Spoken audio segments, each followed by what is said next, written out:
100 Recording in dozen things in the progress. last 18 months we've never done before. And so we're going to be trying something with a construction team to dredge Laguna Lake. We'll be doing that every other year to maintain the lake and improve water quality.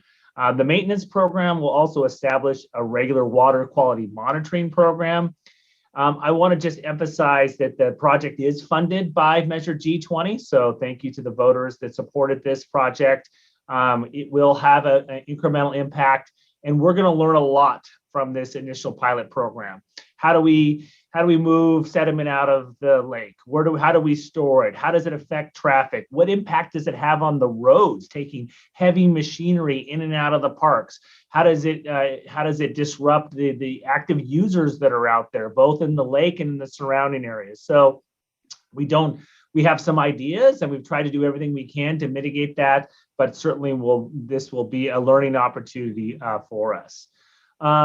I woke up this morning and listening to the radio on KCBX, I heard about a survey that's out there that we're doing on the Community Asset Survey, and we're asking people over the next couple of weeks to identify local resources and community assets that are important to their well-being and safety. Why are we doing this? Because this is part of our resiliency effort. We know, as we see everything that's happening worldwide, that our systems are being disrupted, and we want to know what's important to people. What keeps them safe? What makes them feel safe? How can we help protect their mental and physical well-being? And so the survey closes on August 30th, 2021, just in 6 days from now. And if you want more information, you can go to our partnership website with the local government commission, which is listed on the slide, or you can contact Teresa McClish at the city email address. Moving to the next slide, the railroad safety segments. This is another, I think, project that's been on the books for quite some time, dating back to the early part of the 21st century. And we, a few years ago, were able to obtain both funding and permits from Union Pacific Railroad. And we'll be installing 6 bridge segments over the upcoming weeks. The goal is to have the project completed by October 20th to the 27th, so we can have students use that facility and provide a much more safe and convenient and accessible way to get to the downtown. There's a lot of construction projects happening right now. They also include paving projects. Our street maintenance division is performing some paving operations on South Street between Broad and Higuera. So that's between the 23rd, just yesterday, to the 27th. That's during normal business hours, and we should expect minor delays in the areas during the hours of operations.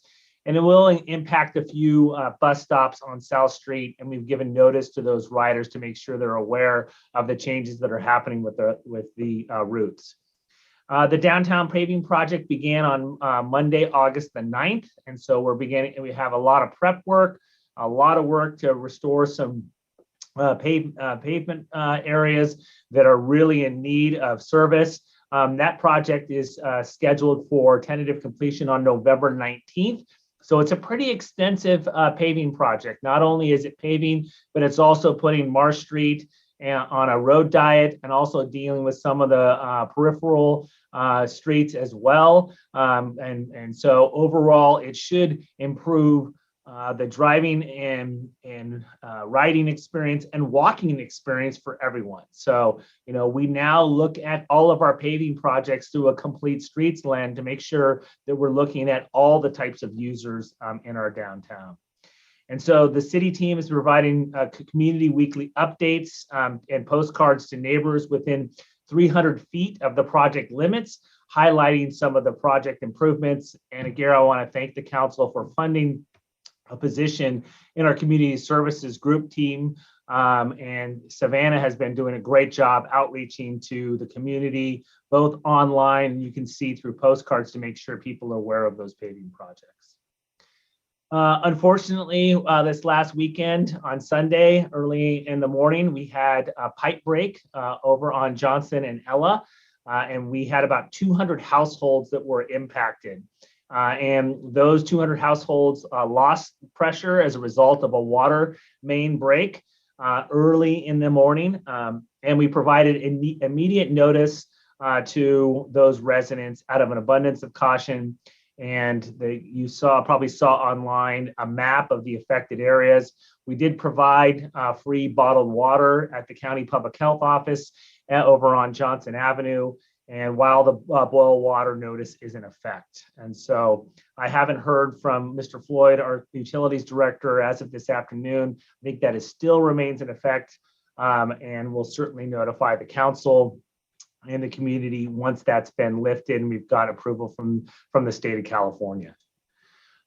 Now shifting gears to our COVID update. I think a lot of you have been paying attention to this and we've had to quickly dial back. I think we talked about these kind of dials early on in the pandemic, dialing up and back. I know, speaking for myself, a lot of us had a lot of hope and optimism back on June 15th when we lifted the blueprint and moved forward with just common sense, we would hope, orders to get vaccinated and pandemic of the unvaccinated right now. The estimated infections right now, we believe that we're just past the peak, but the peak of infections is, a leading indicator for then hospitalizations, and then hospitalizations then lead to deaths. And unfortunately, today we had 5 additional reported deaths from the county of San Luis Obispo. And so we all know the importance of getting vaccinated. I know there are a lot of efforts that are happening, a lot of work that's happening with our communications team. And also you probably saw with our Parks and Rec team to try to pair up and have fun activities where people, if you haven't had an opportunity or had access to a vaccine, that perhaps you can pop by a fun community event and get vaccinated. You can see, that on that top chart where we believe that we're past the wave of peak infections, but the hospital resource usage, that hasn't peaked yet. That's probably going to peak sometime in the next few weeks. And you certainly see that here locally with both the number of individuals who are hospitalized and the number of individuals that are in the ICU. Speaking of those numbers, where do we stand for our county? We're at close to 25,000 infections in our county, over 4 million in California, about 37 million cases in the United States, over 200 million worldwide. We've had 460 cases since Tuesday. The number that we often pay attention to is that active cases. That's 1,538. Fortunately, most of those are recovered, but we have 279 individuals that have lost their lives as a result of COVID infections. And now shifting to hospital resource availability, ICU beds that are available, we've dipped down to 50%. That total number of ICU beds, 38, with 19 occupied, with 16 out of that 19 with COVID.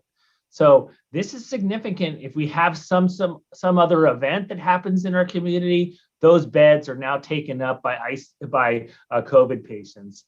And residents overall with COVID-19 in hospital, and this includes folks at the Marion Regional Center, as I mentioned, 15, 16 in the ICU.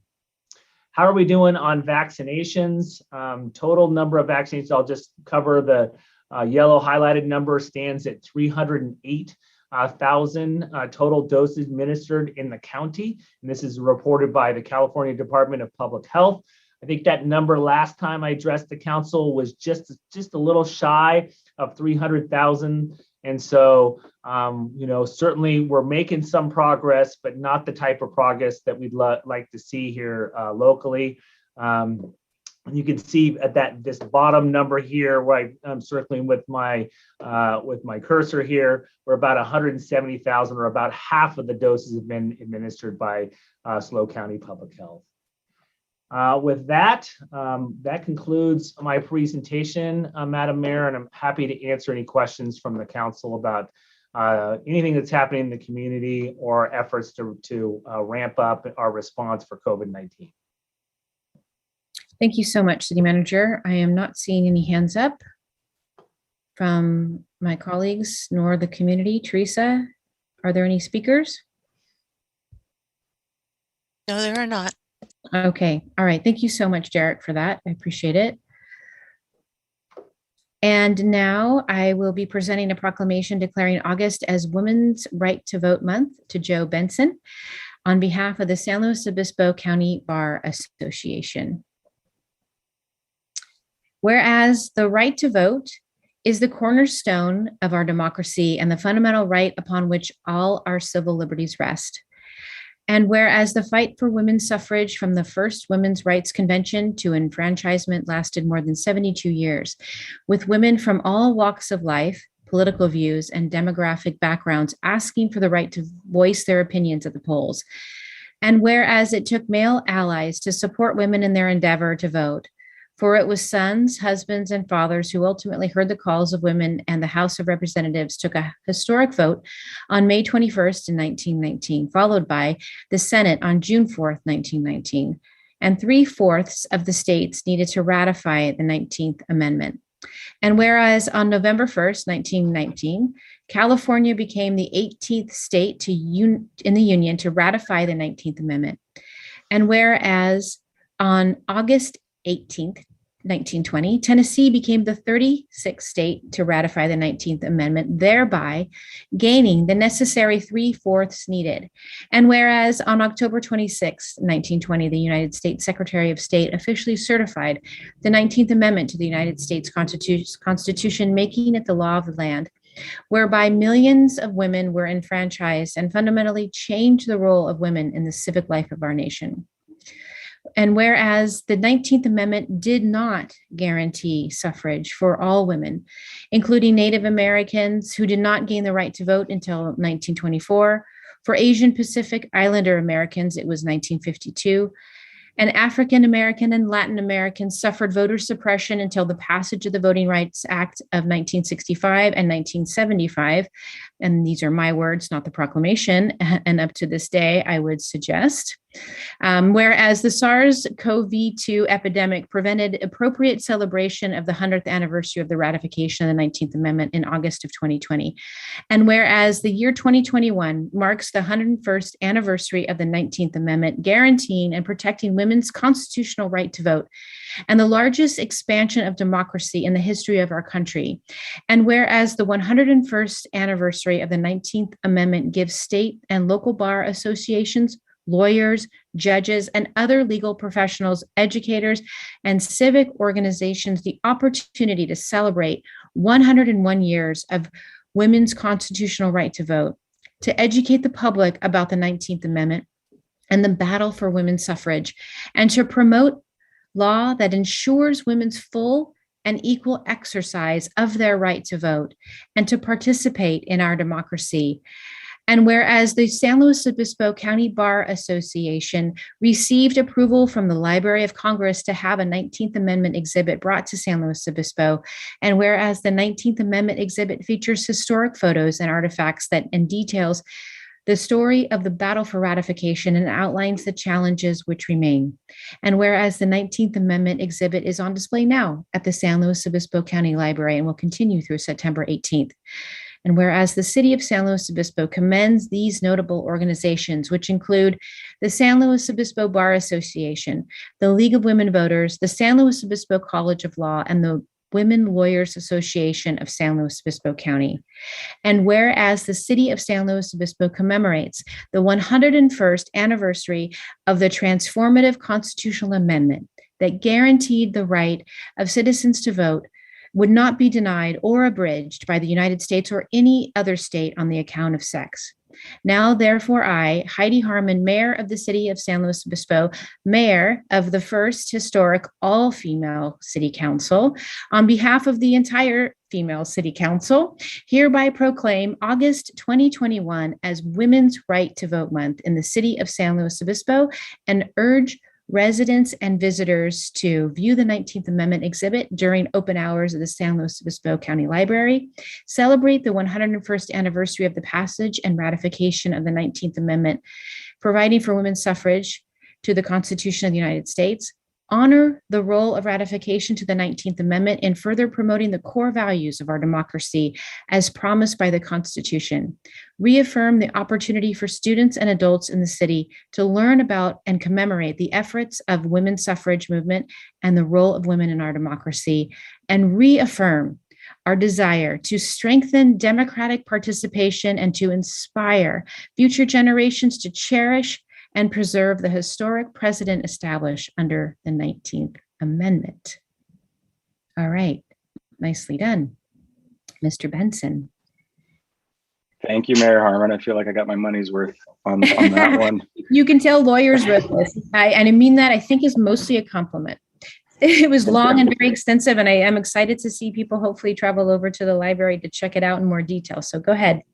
Yeah, thank you, Madam Mayor and City Council members for this proclamation.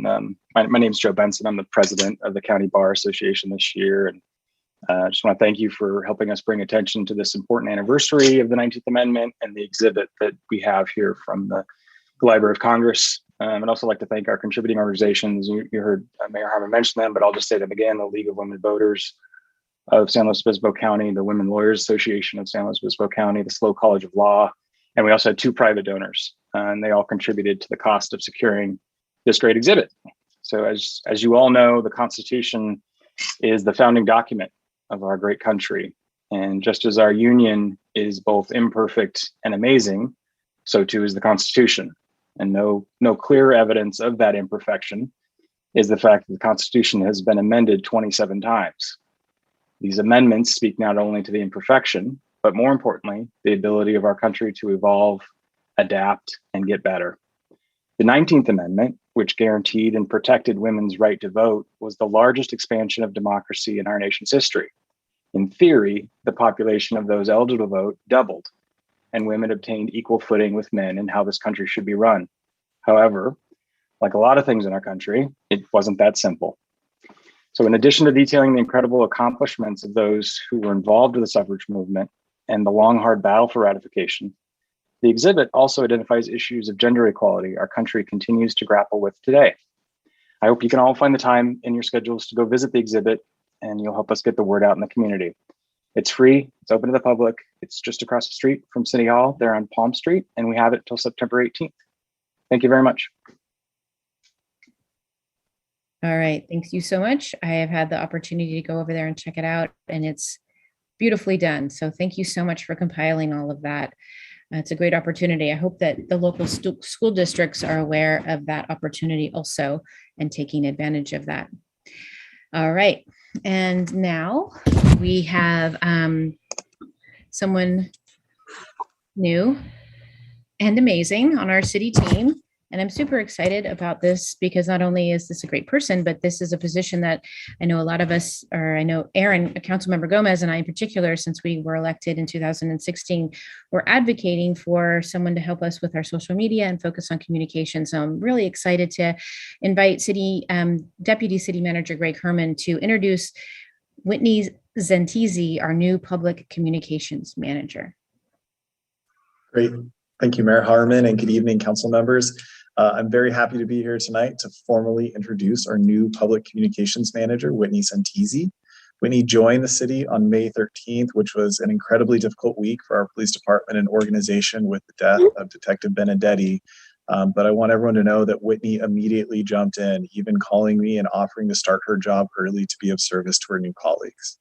And since that time, I've been able to witness firsthand the value she's brought to our organization and community by providing timely and accurate information on a variety of issues. Whitney's a familiar face. She comes to us most recently from the county of San Luis Obispo, where she served for 7 years as a communications analyst and led the county's public information response to the COVID-19 pandemic. And she's also served as an adjunct professor for Cal Poly's journalism department. And now I'd like to hand it over to Whitney to share a little bit more about herself and her work for the city. Great, thank you, Greg. It's an honor to be here and to serve the community as San Luis Obispo's first in-house public communications manager. A little bit about me. I moved to SLO 15 years ago to study journalism at Cal Poly. I currently live in Los Osos with my husband, 2 cats, and a dog. I'm a Southern California native, but my husband and I love it here so much that we decided to move to SLO County and make it our forever home. In my new role at the city, I hope to learn more about SLO and tell the community some of the great things that their city is doing for them and their neighbors. My goal really is to keep the community informed and hopefully build trust along the way. While we may not be able to communicate in every single way desired, here's what the community can expect from me. Frequent, timely, accurate, and accessible information in a variety of formats, an increase in multimedia content and updates to the city's website design and usability, additional training and coaching for city staff to increase the community's awareness of city services, programs, and projects. If you are tuning in remotely, I'm going to plug some of our communications channels.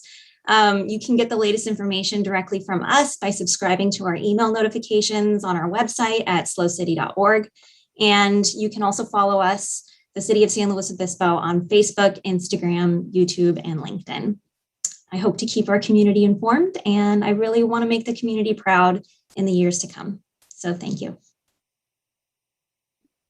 Yay. Thank you so much. Welcome. You've been doing an amazing job so far. I very much appreciate it so much. Yes. Thank you. All right. Now we'll move on to public comment. This is for items that are not on the agenda. And so if you're here to speak on items that are not on the agenda, please raise your virtual hand. And while you're doing that, I'd like to remind the public of our civility guidelines. They are to listen first. We will make an honest effort to understand views and reasoning of others by listening to understand, not listening to find fault, and allowing thoughtful discussion to lead to the best possible outcomes. Respect different opinions. We will invite and consider different perspectives, allowing space for ideas to be expressed, opposed, and clarified in a constructive manner. Show courtesy. We will treat all colleagues, staff, and members of the public in a professional and courteous manner, whether in person, online, or in written communication, and especially when we disagree. Criticize constructively. We strive to advance solutions to community issues. When faced with disagreement, we do more than simply share our concerns with differing opinions. We work to propose a course of action for mutual benefit and debate the policy and not the person. We focus on issues and not personalized debate or use other tactics that divert attention from the issue. And speakers should direct their comments to the council, not the audience or the staff, and should avoid personal attacks, abusive language, or other disruptive behavior. And so, City Clerk, will you please call the names of anyone that is here to speak, of which I'm not seeing any hands, but. No, I'm not either. Okay. All right. And for those of you, if you're struggling with the technology, please let us know. We strive to make sure that everybody has access. And if you don't feel comfortable sharing online, of course, you can always write to the council all email, and that becomes part of not only information that we get as council members, that becomes part of the public record, and everyone has access to your comments. So in that case, we'll move on to the consent agenda. These are for items deemed to be non-controversial. All the same civility rules and guidelines are invited to apply. And also just want to make sure that if you are here in a lobbying capacity, if you're being paid to advocate on the behalf of any organization or business, it is legally incumbent upon you to disclose that. And so, City Clerk, do we have any public comment? I think Councilmember Marks has a recusal in this aspect as well. So Councilmember Marks? Yes, I'm going to recuse myself from item 5H, which is the road improvements to San Luis, partial acceptance of public improvements for tract 3096 San Luis Ranch, because I'm contemplating a real property transaction in that area. Wonderful. Okay, and I'm not seeing any hands up. City Clerk, or, oh, wait, I did. Councilmember Pease. Oh, if I was going to move the consent calendar, and also just wanted to give a shout out to the item 5D, which is the High Street, 350 High Street, to include into our historic resources as a master list. That's the High Street Deli, and it has a really awesome, interesting history. And I encourage folks to take a look at that report, and has a lot of components of different aspects of our community. If there are no other comments, I'm Wonderful. Yeah, I'm not seeing any other hands up, so feel free to make a motion. so moved. All right. Consent. Do we have a second? I'll second. Thank you, Councilmember Christensen. City Clerk? I'd like to second the consent agenda. I already did, Jan.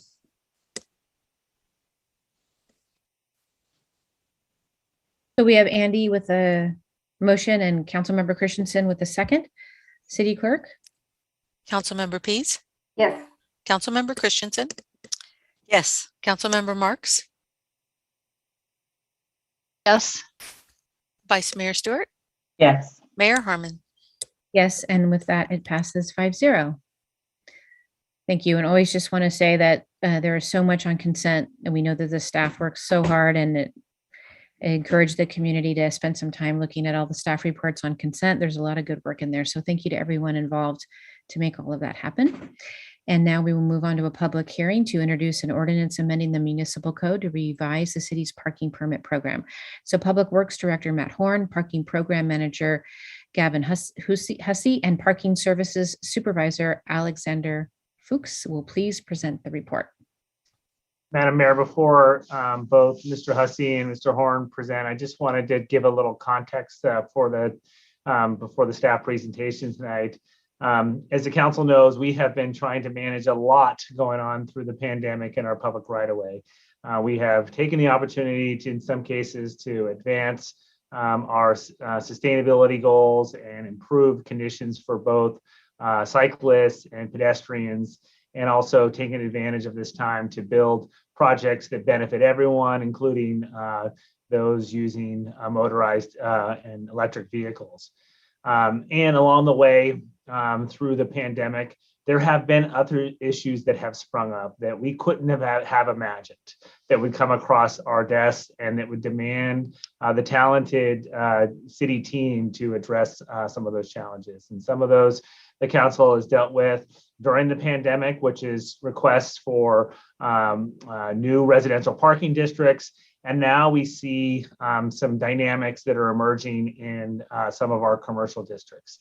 And our staff, while trying to implement a lot of changes, quickly responded to some very urgent needs that we had from our community. And we did our best to bring forward what we thought was the right approach. And as the democratic process yields, and when we engage people, we learn things, we get feedback, we get ideas, and we've gotten feedback along the way, and we've learned a lot more. So as our staff has been nimble and agile throughout the pandemic, we're going to do that tonight. And so you're going to see a little bit of a change in presentation for us to respond to the feedback that we've gotten. And I just want to thank Matt and Gavin and Alex for doing all of that. We're a talented team that care a lot about this community. And so I'll turn it over to Matt to lead the staff report. Thanks, Derek. Good evening, Madam Mayor and members of council. I'm very pleased to introduce you tonight to Gavin Hussey, our parking program manager, and Alex Fuchs, our parking services supervisor, who will provide the presentation. Gavin will give you, we'll start the presentation, and he'll give you some alternate recommendations based on the feedback that we received, and also discuss the why component of this item tonight, why we're here and why we're not. Alex will jump in and provide some information on the current parking district process, information and locations on existing parking districts, and discuss the community engagement process, the outreach that we did versus the number of responses that we got. And then finally review the proposed municipal code amendments. So with that, I'll hand it off to Gavin. Good evening. Thank you, Matt. Can everyone hear me okay? All right. Good evening, Madam Mayor and members of the council. As City Manager Johnson mentioned, staff is here tonight to introduce an ordinance amending the municipal code to revise the city's parking permit program. Next slide, Alex. So alternatively, staff is suggesting council provide direction and feedback on how to address conflicts in neighborhoods that consist of predominantly commercial properties.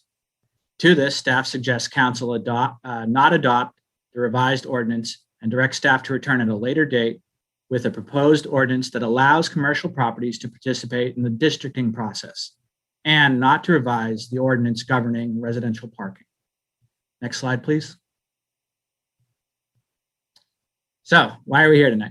Staff is here today to present changes to the parking permit program to allow businesses to participate in the formation process.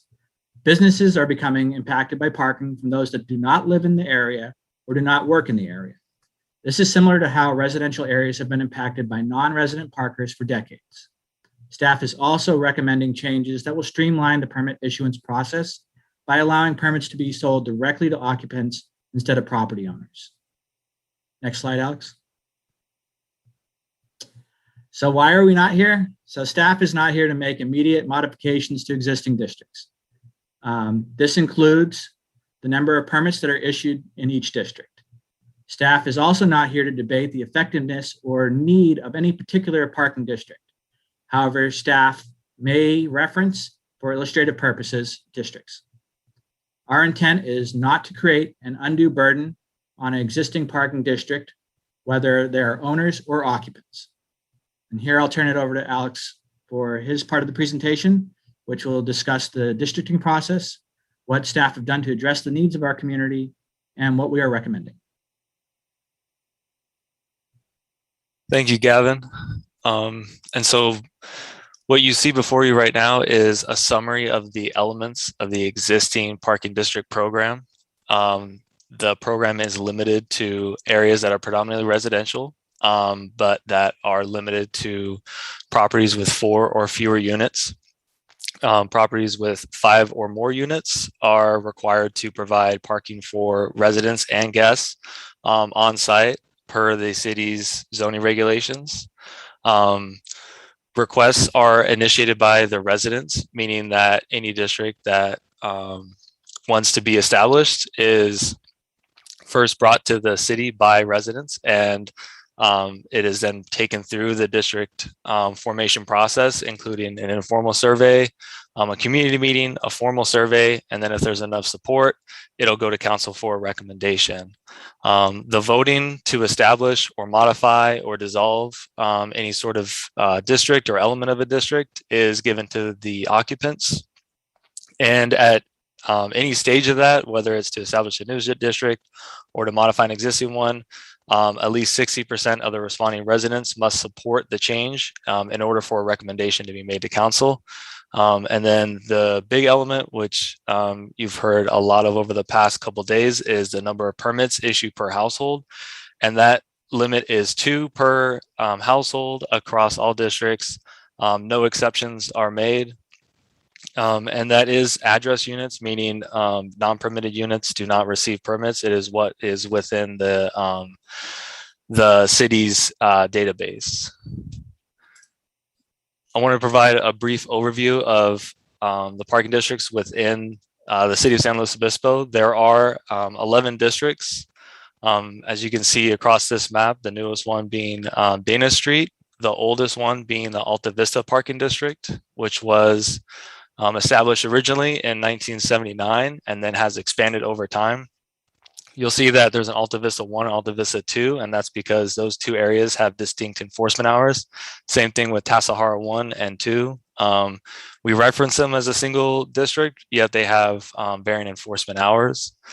All these districts are issued 2 permits per household. They're all limited to single family properties with 4 or fewer units. Over the past 20 years, there's been very little change to the district process. In 2004 was the last major change, which included greater flexibility when considering merits of proposed districts, increasing the required resident support to establish a district, and then also adding clarifying language to the municipal code. The most recent update, which was a minor update, was a one-time exception for the Dana Street Parking District, which allowed some multifamily properties of 5 to 8 units to participate within the district process and to expand the district boundaries to the entire block. For this presentation specifically and the recommendations that staff was going to make, we had engaged with businesses in the South Higuera and Tank Farm area during the summer months, and we met and walked their area to identify specific parking related impacts. And that concluded in the recommendation to form a parking district in the area as the best tool or method to address their parking impacts. Staff also notified existing district residents and property owners of the proposed changes in a letter that went out in August, about 3 weeks ago. About 1,900 letters went out. 49 of them were returned as undeliverable for either being vacant or the address was not on file. And of the remaining that were delivered, approximately 56 resulted in comments to either council or staff about the proposed changes. The most predominant comment centered around the proposal to allow greater flexibility with permit issuance, which for existing district residents would mean that they would be able to petition the city, and a review would be done of the area to determine if more permits would be issued, and if so, then it would be put to a vote. So the proposed amendments to the municipal code can really be broken down into 3 major elements: allowing business participation in the district formation process, issuing permits directly to occupants instead of issuing to the property owners, and then allowing greater flexibility with the number of permits that are issued per unit. The first element, business participation. As I said previously, staff met with business owners of the South Higuera Tank Farm area and determined that a parking district was the most appropriate to meet their needs. However, the existing process does not allow for non-residential areas to participate in the district process. And instead of making a one-time exception, staff recommended amending the municipal code to allow it. The district formation process is awarded to the city by the vehicle code, which allows cities to establish parking districts for residents, for merchants, or for both. So you can have a combination. This improves the city's overall ability to address parking needs, not only for residents, but also for commercial properties, as well as areas and neighborhoods that may contain a mix of both. Issuing directly to occupants was brought forward as a recommendation with the municipal code changes, because as it stands right now, the residents or the occupants get the right to vote on the establishment or modifications to a district. However, if approved, the issuance of the actual permits are given to the property owners, and then those property owners can authorize either on a one-time or ongoing basis for their occupants or tenants to be issued the permits directly by us. This process is a bit confusing, jumping around between what the occupants are allowed to do versus what the property owners are allowed to do, and the authorization letters that are required in order to issue to the tenants always creates a delay in the issuance process, which can result in citations being issued to people that would otherwise have permits and in their hands in a timely manner, if not for the delays. And so staff is recommending the ability to issue directly to occupants. If that is approved, occupants would be required to show a proof of residency, whether it be a lease agreement, utility bill, or anything that ties them to that specific address. And in the event permits are not passed on from one occupant to another during a permit year, then those permits would be essentially hot listed, and new permits would be issued to the occupants. And then any vehicle found to be using a hot listed permit would be subject to citation immediately. Staff currently uses this process for any permits that are deemed to be lost or stolen by the property owner or the tenant. And it's an effective process that our enforcement staff use mainly in districts with higher turnover. And then the third element, which received the most comments, was allowing greater flexibility in the number of permits issued. Staff realized after discussions with businesses in the South Higuera area that the 2 permit limit would not fit their needs whatsoever. And so looked to an alternate method to calculate the number of permits that would be issued, and decided upon basing it on the number of on-street spaces within a given district. And then a number of permits would be issued with a not to exceed of about 3 permits per on-street space. To make the process fair and equitable for everybody, there is language that allows this new permit issuance calculation method to apply to existing districts as well. It would not be immediate or without support of the residents. Existing district residents would have to request that analysis be done to determine exactly how many permits can be issued, and then it would be put to a vote amongst those residents. If the residents petition to have a study done and additional permits could be issued, then 60% majority of the responding residents would have to be in favor of the change. This is in line with the current process to establish and modify and dissolve any sort of elements of the parking districts. And it would be a vote of the occupants, the people that would be directly affected by the additional issuance of the permits. If more permits are issued, those permits would then be equally divided amongst all properties, meaning that no property would be allowed to have more permits than another, and it would not take into account number of occupants or tenants or vehicles that are under private ownership. So what would remain the same under the proposed municipal code changes? So the limitation to only allow single family properties of 4 or fewer units, meaning multifamily properties, would still not qualify to participate in the district formation process. However, staff recognizes that council did make a one-time exception for the Dana Street Parking District for limited multifamily participation, and the 60% majority support of responding residents to form, modify, dissolve any element of a parking district would also stay the same.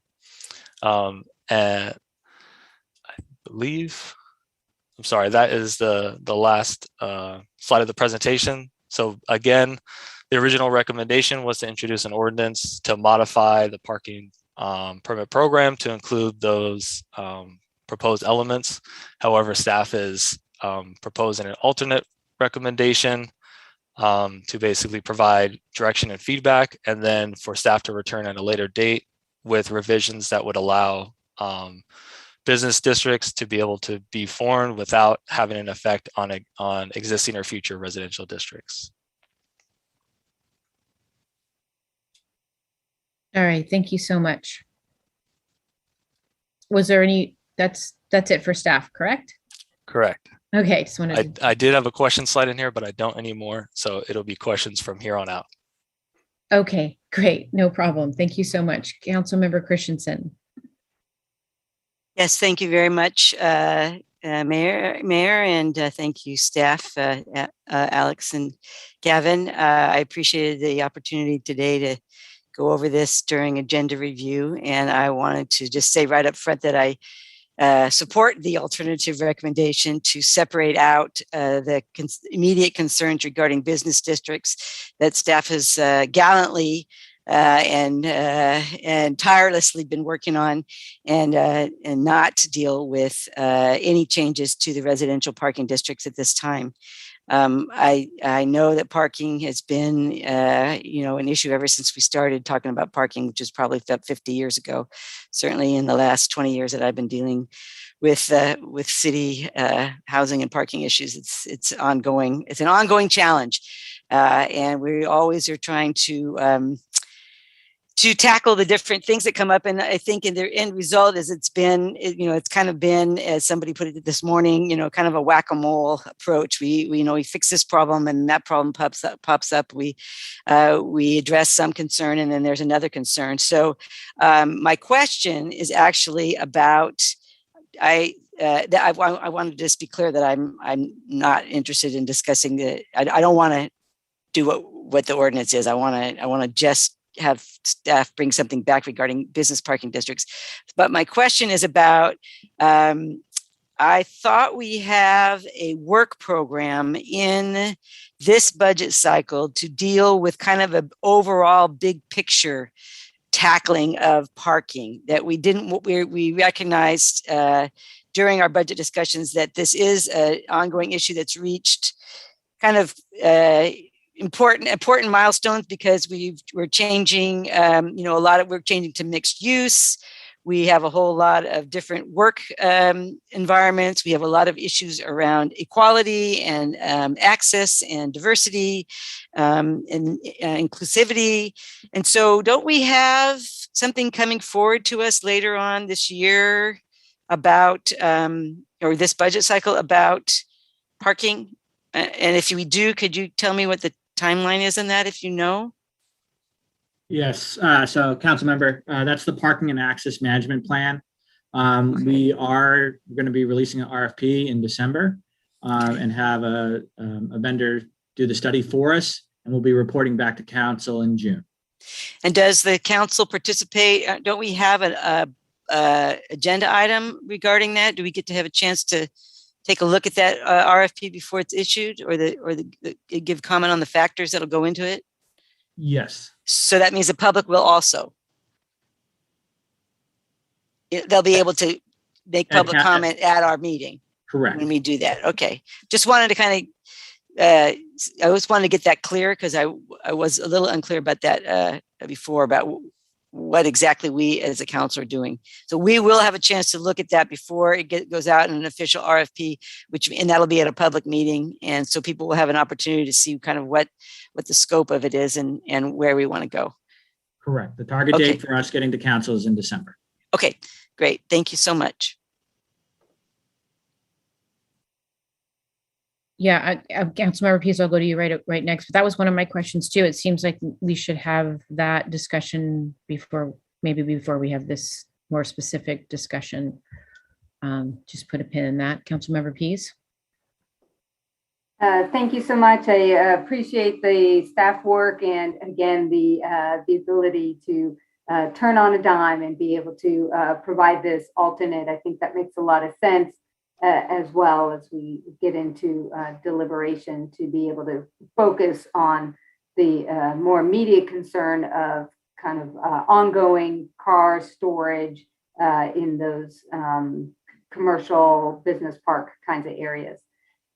So let's see, a couple of questions that I have is, first, is there, in looking at the parking district, which in some ways I almost think of as like maybe it's like a 1-year stopgap while we do the rest of the study, that the bigger access management, parking and access management. And so plan, by the time we do the plan and then implementation, it's probably going to be another year. So one, I assume it still makes sense. It seems like to me and those folks in that area, that's going to make sense to do this kind of a program for those in commercial industrial areas. And then just a couple questions with that. One, is an overlay zone appropriate in terms of, or like a 2-hour or 4-hour limit without a permit, those kinds of nuances. Would that make sense? And then kind of the bigger picture, can we set up the new ordinance in such a way that staff has a little more discretion to make adjustments as it's implemented?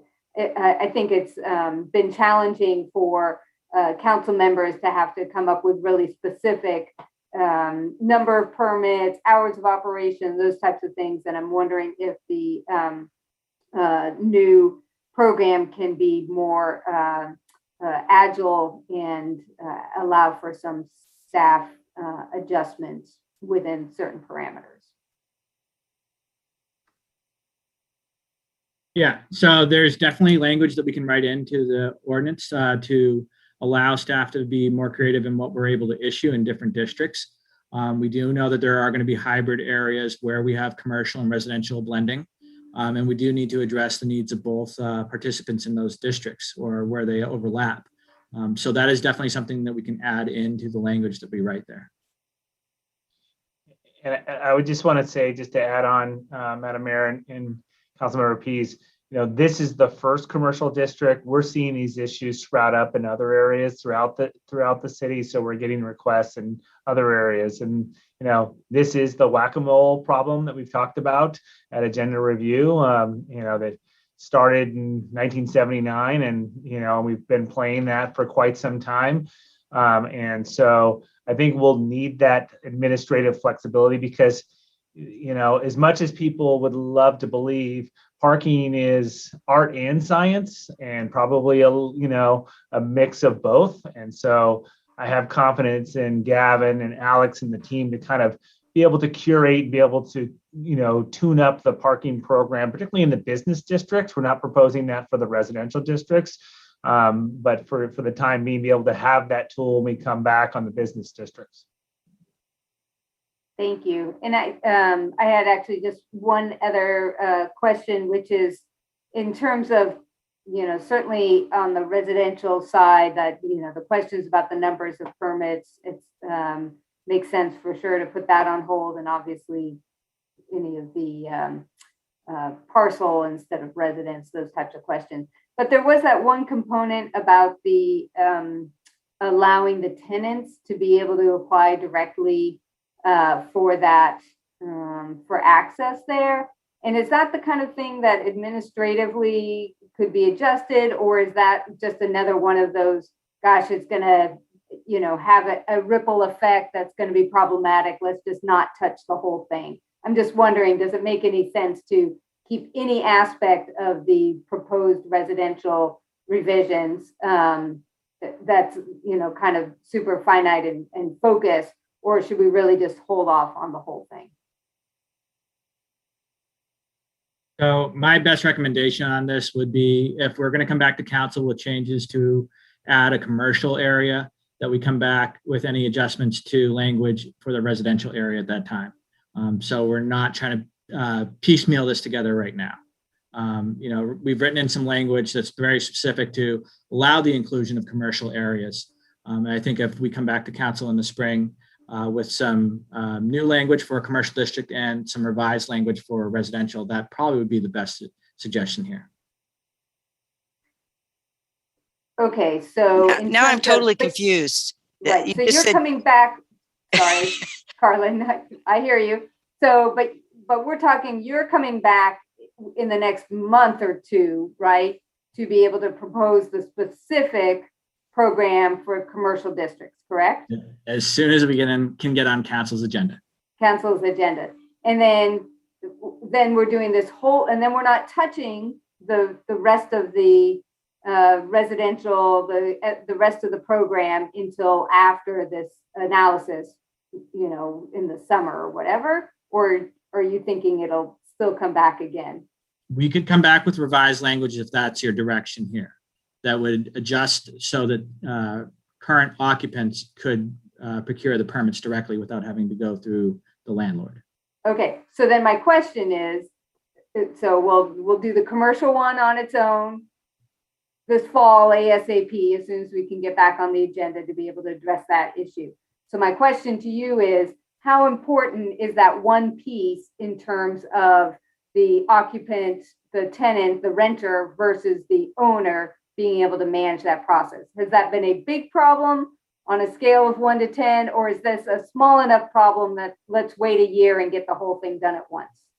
So I honestly believe that you have enough landlords that are responsible and try to, be there for their tenants. So they do a good job. There are always cases where you have landlords that are not responsive to their tenants. And I would say that we do have a rash of tenants that do not get their permits, whether that's miscommunication with their landlords or the landlord not being responsive to them at all.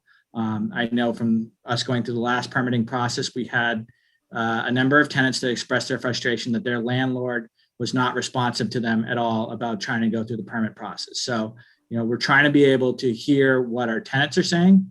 The one thing I will say is if we do make the transition and allow the tenant to purchase the permit directly.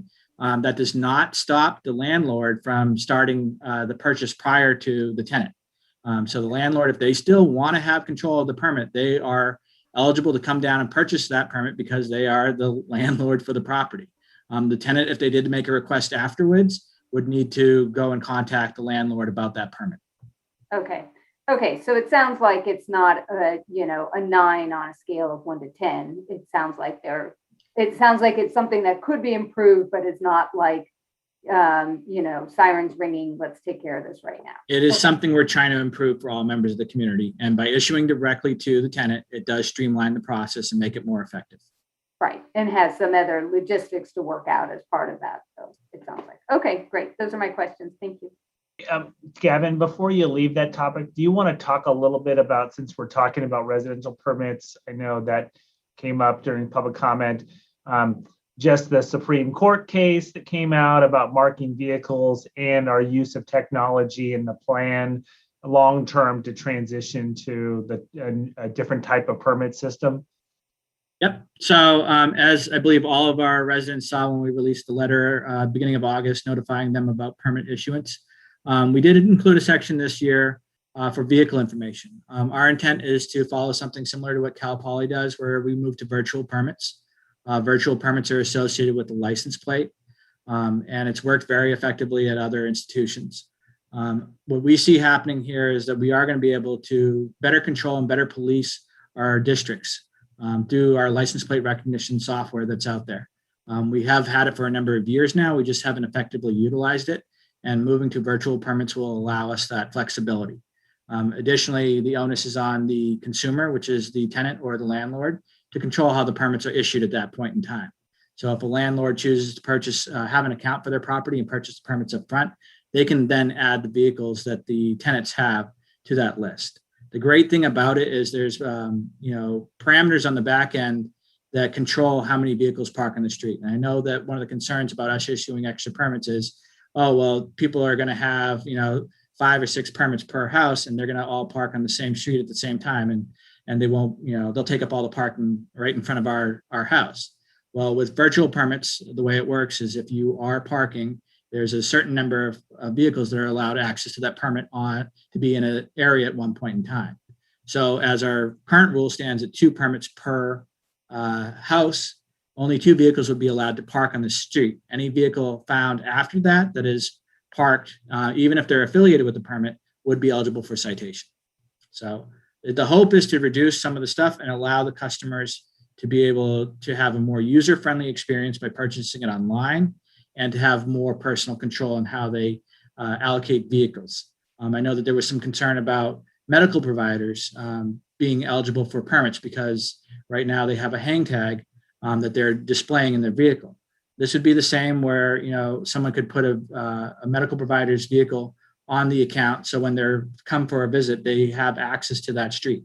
So I think it is a better system that's going to be easier for most of our community to navigate and provide a lot more flexibility.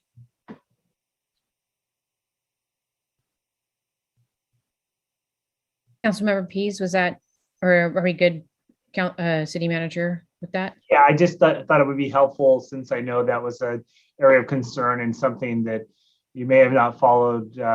Part of this is being driven by our ability, how we used to chalk tires. We can no longer chalk tires, and so we have to move to technology. And so as we modernize our systems, this is one of the areas we just wanted to inform the council about.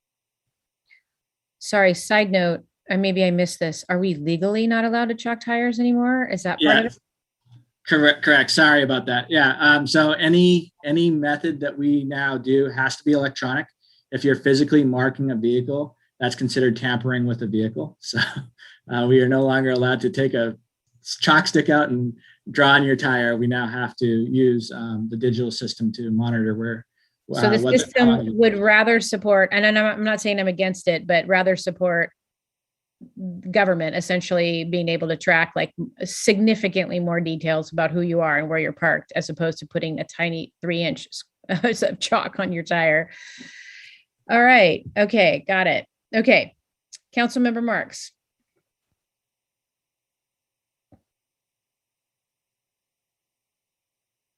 Councilmember Marks? If you're speaking, just where you're still, you're muted. Mayor Harmon, Councilmember Marks was having issues with her Oh, shoot. speakers, so Darn, she's okay. working on it right now. Okay, great. I mean, not great, but I'm glad she's working on it, but I'm sorry to hear that. Okay, if that, let's see. Maybe we call a brief recess. I'm not seeing any members of the public raising their hands for public comment. Okay, well, maybe I don't have a lot of specific questions, but I do have some, I guess I would call them more curiosities. Like, to me, I hear what Carlin's saying about separating, but also since this is I want to call it a toothpaste tube situation, right? You push it and it just comes out somewhere else, that it doesn't make sense to not deal with parking holistically at this point. So I would say that it does, to me, I feel like, so I'm a little bit confused about what we're deciding in that regard. I thought, as was asked, that we were coming back with a holistic, for lack of a better word, citywide parking evaluation that was going to look at literally the entire city in terms of parking and make a citywide policy that wouldn't continue to like push things into different neighborhoods and then have to solve that 3 weeks or 3 months or 3 years later.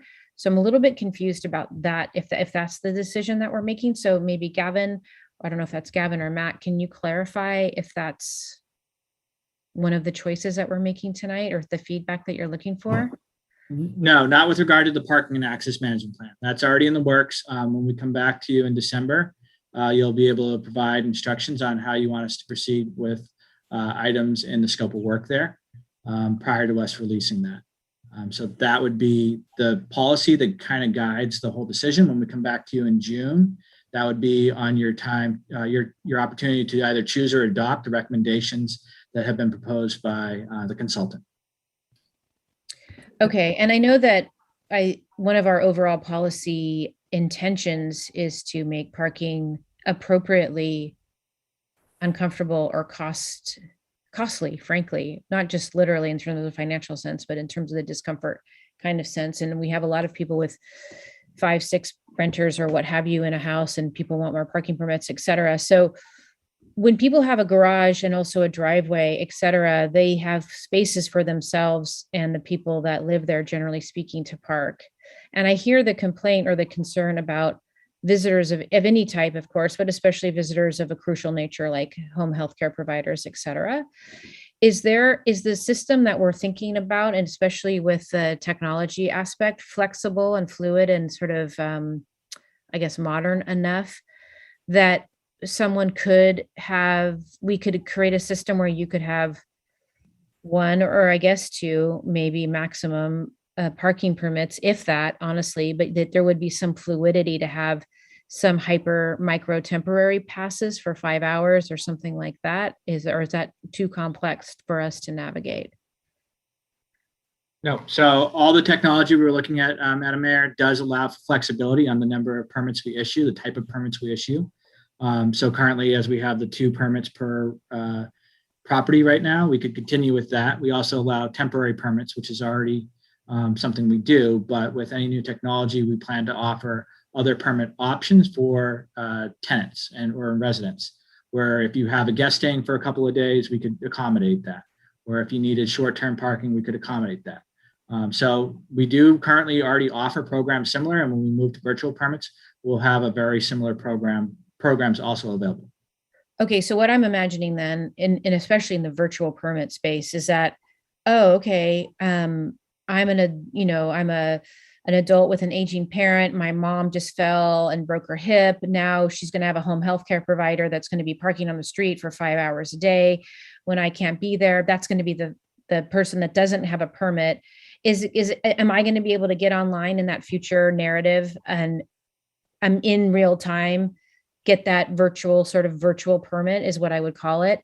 That would allow for our tracking system to understand that for these next 3 months, this person is going to have an extra home health aide for a few hours a day during the week or whatever it ends up being. Yes, you would be able to get on. I don't want to say it's going to be real time, because with all of that, there is verification process that has to happen.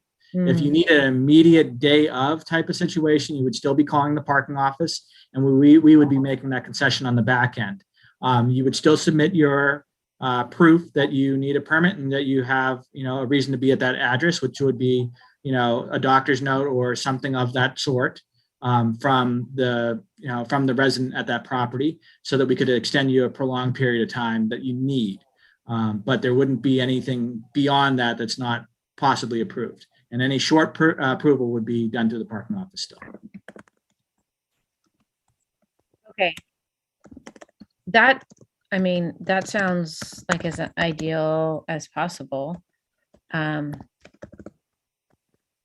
sorry, I'm also engaging with Councilmember Marks, who's lost all power, not power, but sound, both incoming and outgoing. I was just suggesting to her that she call me and I can put her on speaker. Take a break, so. Yeah, maybe we can take a break, Madam Mayor, Sure. until such time as we can provide tech support to Councilmember Marks. Sure. It's 7:11. Do you have a sense of how long would be helpful? I will go over to, I don't know, Teresa, if we've already got someone Yeah, over. we're working on it. I would say 10 minutes max. Okay. Mhm.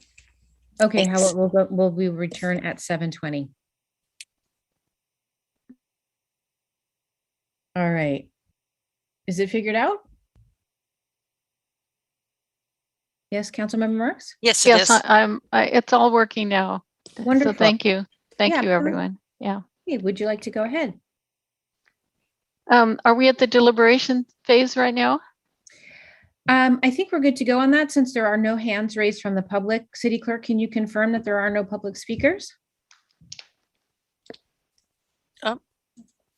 We do have one. Oh, okay. Go ahead, Mary Mitchell.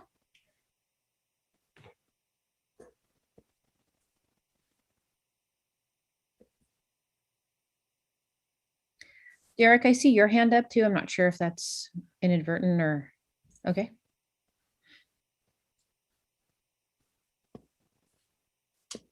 Unmute. How about that? Have you got me now? Yes. All right. Sorry for just jumping in there. But anyway, I just thought I'd talk because my tenants were so excited about this. And you received the letters, right? There were a few of them. So I just need to know, I wasn't aware that the motion was being changed to the alternative. I didn't even know there was an alternative recommendation. So I guess it happened pretty fast. I didn't see it in the agenda, but what do I tell my tenants basically? Because I had kind of fostered the neighborhood on Dana Street some time ago, encouraged them to do the residential district because I knew the parking garage was coming and that a lot of the construction trucks would end up down on Dana Street at 6 o'clock in the morning and take all their parking. So I encouraged their residential district thinking that, they should own their places down there a little more. But I didn't do it with the realization that the district would creep down into our commercial area here, which it did a couple months ago when they moved the residential sign to the end of Dana Street and took away all our spots that we've historically used here. So I'm in a catch-22 here. I've encouraged the residential district, but I've lost what little commercial parking spots we've had, and I've paid in lieu of parking fees for the parking garage to the tune of about $50,000, I believe. And I still don't have parking garage access. So what do I tell my tenants? Is it possible that you could move that sign back down the street where it was before and we could have those spaces back that we've historically used since the late 1800s until you guys decide this? Because it sounds like it's a whole year out. And I agree, I'm impressed with how nimble and how agile and responsive the parking division's been and the city's been throughout COVID. And I'm impressed. But I don't understand why the sign was moved to the end, except to satisfy multifamily people that came in at the last minute. So I'm basically asking, bottom line, what happens to us here at the Soda Water Works and how long? And what can I tell my tenants? And that's it. All right, thank you. I don't know that we'll have an answer for that question tonight. But Gavin, there are no other public speakers, so I don't know if you wanted to contextualize any kind of feedback on that. Since we're in a pretty significant state of flux, it seems like, on all these questions. And I just want to be careful because I'm participating in the parking discussion overall. But Dana Street is, of course, an item that my office is located in. So I want to make sure that we don't put me in a position of potential conflict of interest. So I think we've been talking about commercial permits in general, but maybe there needs to be a separate follow-up specific to that street. Yes. Mayor Harmon, could I just give a summary of the latest modifications to the Dana Street district, just to give an understanding of why the district was expanded to the entire block, to include the portion that abuts commercial properties? Is that okay without having to recuse That sounds great to me, Councilmember but Pease? the right person to ask would be Ms. Dietrich. So Christine, I'm guessing you're here somewhere? Sure. Staff is free to give a brief response to the speaker, but there can't be any council participation or deliberation on that item unless Councilmember Pease is recused. So just a brief summary of the last modifications to the Dana Street Parking District, which happened in early March. The recommendations made by staff were to allow the participation of multifamily properties of 5 to 8 units, which would receive 1 permit per unit, provided the district was expanded to the entire boundaries in order to accommodate the additional permits that would be issued, so that there wasn't an additional or undue burden that was placed on the single family residents of the street. And that was a public hearing, and all the properties in that area were notified. The district was introduced, including modifications to the municipal code, and then it was adopted in April, and then staff moved to implementation, which took several months to get permits into residents' hands, and then to extend the boundaries. And so that's why that area that Ms. Mitchell said was historically open for all public parking was then later included within the parking district boundaries. So I just wanted to provide that context. Okay, great. Thank you. Then with that, Councilmember Marks. Thank you. So now we're in deliberation, right? Yes.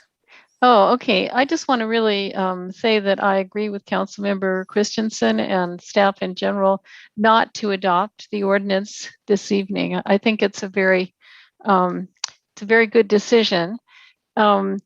I did want to say I live in a parking district in Alta Vista, the very oldest one. We even have our own T-shirts. So I have a certain number of perceptions. One is there is a black market in parking, these parking placards that you put in the car. We've often had students approach us and say, I'll give you $500 for your parking permit. We'll say, well, no, actually, A, we're not interested, and B, that's totally illegal. So you don't want to do anything that's illegal, do you? You know, and so they trade them around. And so I think that's a factor. I'm not suggesting any solution to it, but I think it's really important to understand that parking has a monetary value. Sometimes it's a black market value, and other times it's a question like as we approach our parklets, and now I'm switching over to the idea of the commercial districts for a second.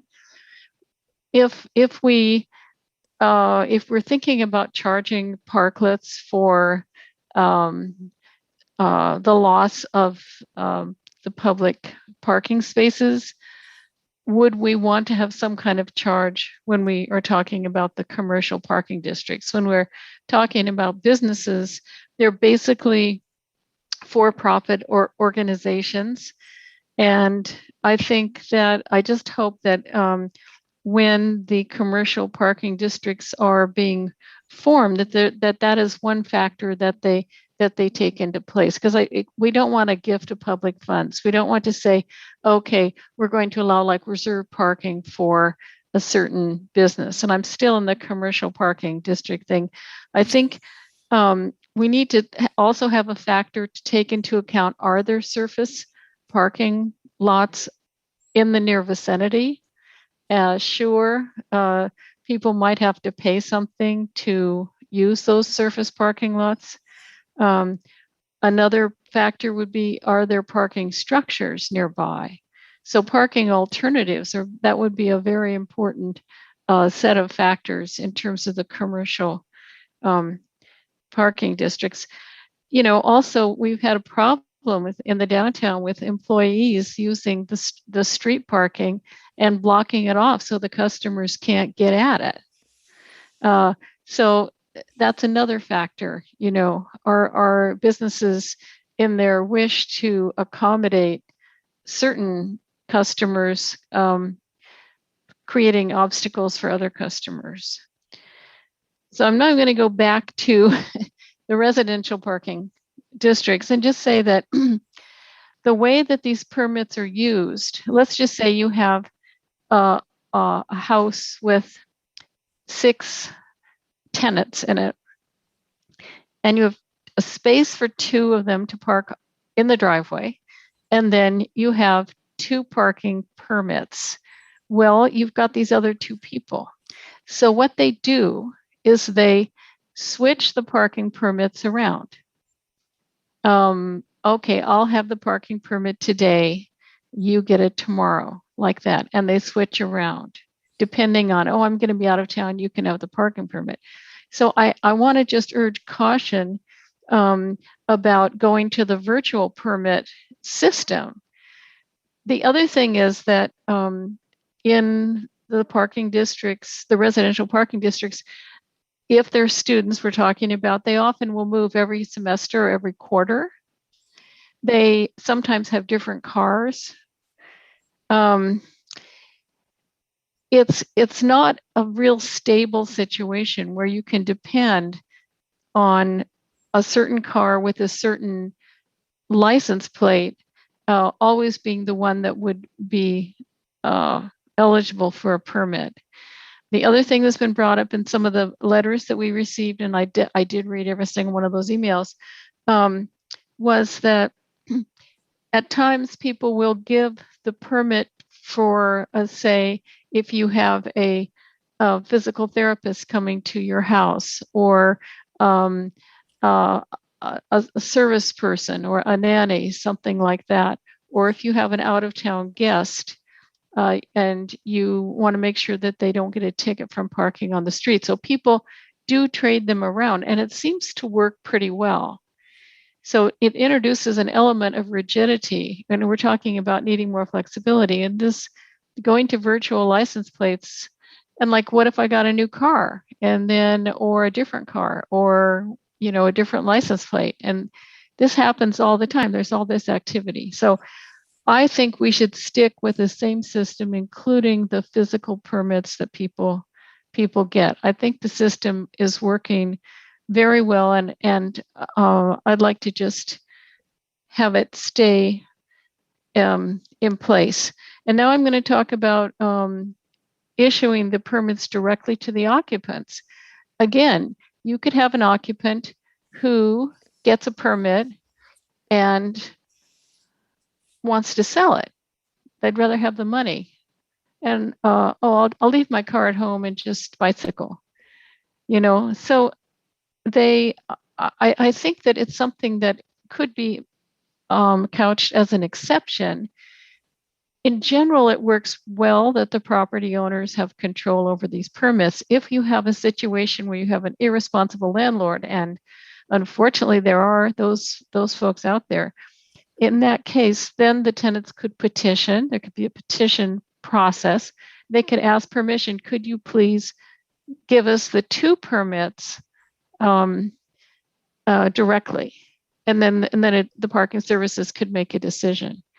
What would be a disaster is if you had 6 tenants in a house and you had 6 parking permits, and I can tell you just, living in a parking district, it would in effect be the end of the positive aspect of the parking districts.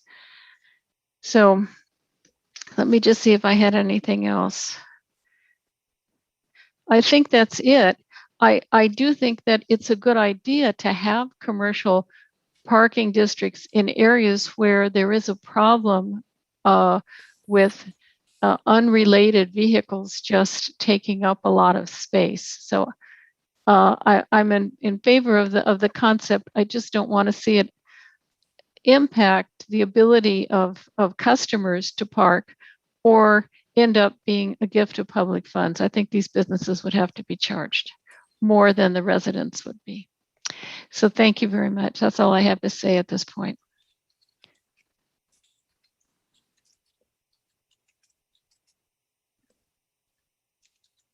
Thank you, Councilmember Stewart.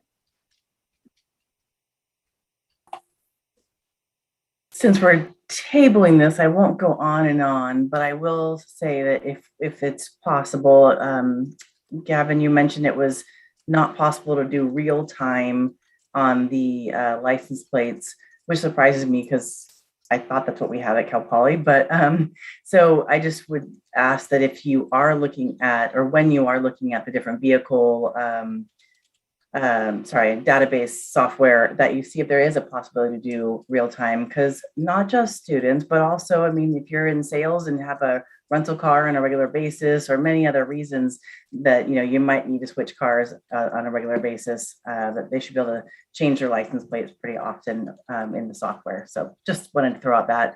We'll talk about that more apparently in December or so.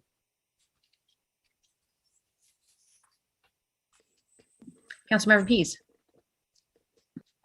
Great, thanks.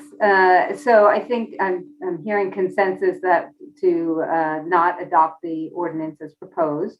And so I certainly agree with that. And in terms of direction, I think that we should direct staff as recommended to work on addressing the conflicts in the business districts. I guess my general feedback on that would be to couch it as a 1 year or short-term program contingent upon the results of the parking and the access management study and whatever comes out of that. So with that in mind, there might be a little bit of a desire for a lighter hand in terms of what the controls are. There's a lot of curb space. There's a lot of surface parking out there, and there's just some problems with, it's not appropriate to provide free parking, car storage, vehicle storage on our city streets. That's not what our city streets are designed to do. And in those areas, they're supporting our local economy. And so if our local businesses don't have an opportunity to be able to utilize their streets for their commercial vehicles and their customers, then I do think that's an issue, and we need to be able to address that. And it sounds like through a bunch of work, which I really appreciate the staff taking all that time, that a parking district in the commercial area or areas is going to be appropriate. And then the other request would be that we do build in into the ordinance a way to give the staff the flexibility to make adjustments within the particular parameters. Those are my comments. If that's a motion, I'll second it and agree with your 2 inputs. I will say that if staff comes back and says, hey, it should be longer than 1 year for these reasons, I would reconsider. But definitely want them to not adopt tonight's ordinance, return at a date uncertain with a proposed new ordinance to facilitate business parking districts. And I agree, and add something in there for more flexibility for some innovative ideas as needed, since we're facing innovative challenges. That sounded more like a motion, so I'll second Carlin's. Okay. Derek, I see your hand up. Did you need to get in here before this moves forward, or? No, Madam Mayor, I can just offer some post-motion comments for clarification. Post-motion comments for clarification is literally one of my favorite parts of city council meetings. City Clerk?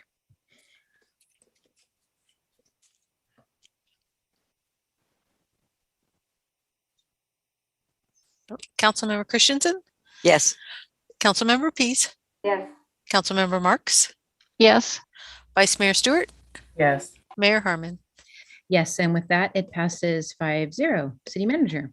Yeah, and so Madam Mayor and Councilmember Pease, I can imagine that after we bring forward the RFP and then we have a series of public engagement in the spring of 2022, and then culminates in us bringing back a plan for policies and programs to look at parking and access throughout our city, that then there will be a follow-up set of action items. Because I imagine to otherwise, change the paradigm that we have throughout the city, the business districts will be one of many things that we'll have to do. It could be rate structures, pricing in our downtown. It could be a variety of things. So I just want to offer those thoughts as we think about, because there will certainly be, I'm sure, many priorities that will be unearthed as we think about, how to reshape our relationship and priorities for the, public streets. Makes sense. Thank you. If the mayor doesn't mind, I do want to say I appreciate Councilmember Marks's kind of on the ground observations about parking permits and how they're actually used, and I think it's going to be, as I'm sure staff knows, and we know that about many issues, it's going to just be absolutely crucial to understand how these things actually work in a day-to-day life. The theoretical does not apply to parking. It's like cooking. Everybody parks, but they do it in really different ways.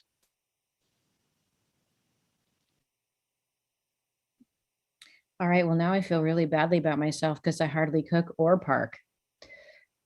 But that's okay. Well, you might have done it at some point, and you might in the future. You never know. Absolutely. Both of those things. Holding the vision Life is long. of being an amazing chef and doing one of those like cool half donuts and just like sliding into a really cool parking spot. Those are both on my bucket list while I go into the market and get my Kraft macaroni and cheese box. Anyway, there you go. Starting small. All right. Okay. Thank you everyone for that. And now we have such a exciting item. I'm so proud of everyone that's including so many members of the community. So I hope you're hearing your voices in this next item. So much has been talked about around all of this, and I'm just super excited and proud to hear more about this, because now we have the Mobile Crisis Unit Mental Health Clinician RFP and van purchase coming up. And so I think it's Chief Agson is going to be presenting the report.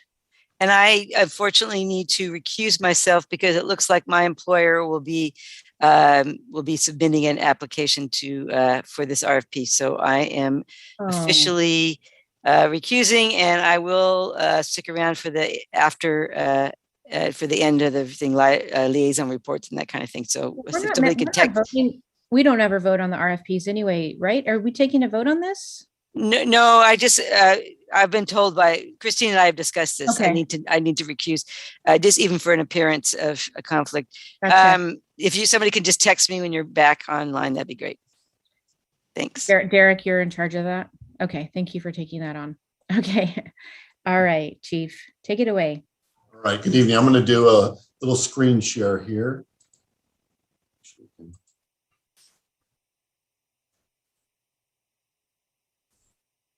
There we go. Are you guys able to see that? Yes. All right. Very good.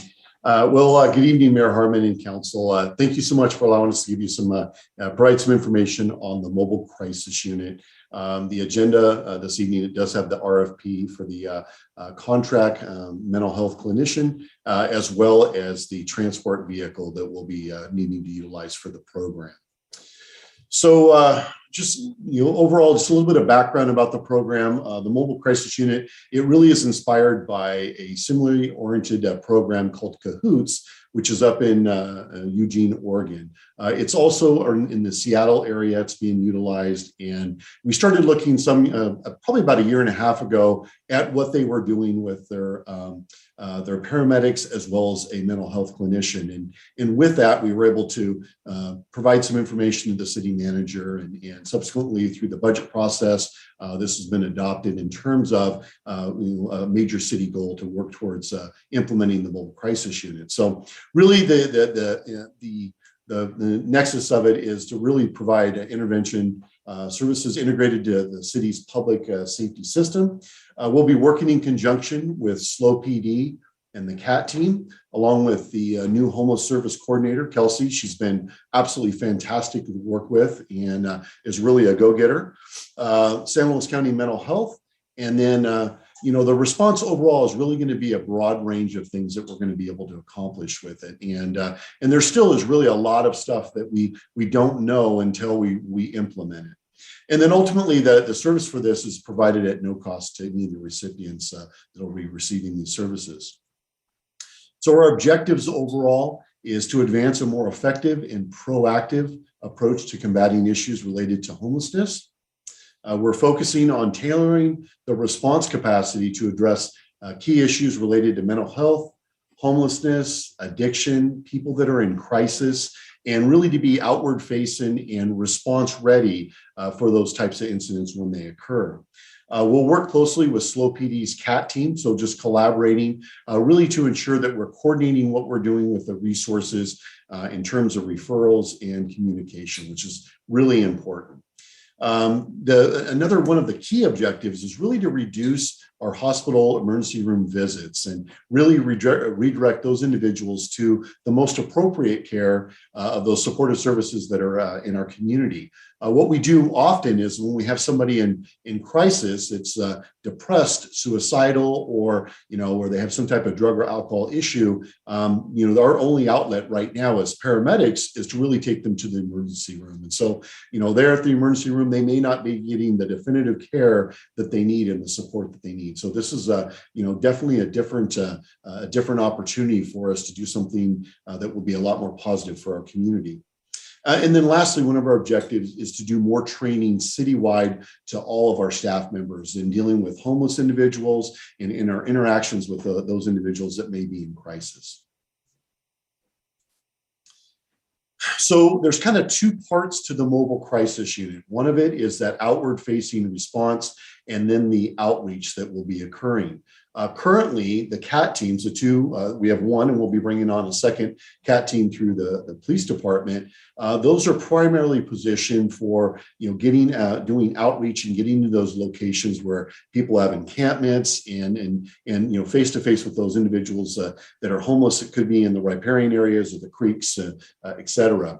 Whereas we were looking at the Mobile Crisis Unit is really to be able to have an opportunity to be forward thinking and forward responding in terms of immediate incidents that occur in our community that we can reach out to. So it's a 2-year pilot program.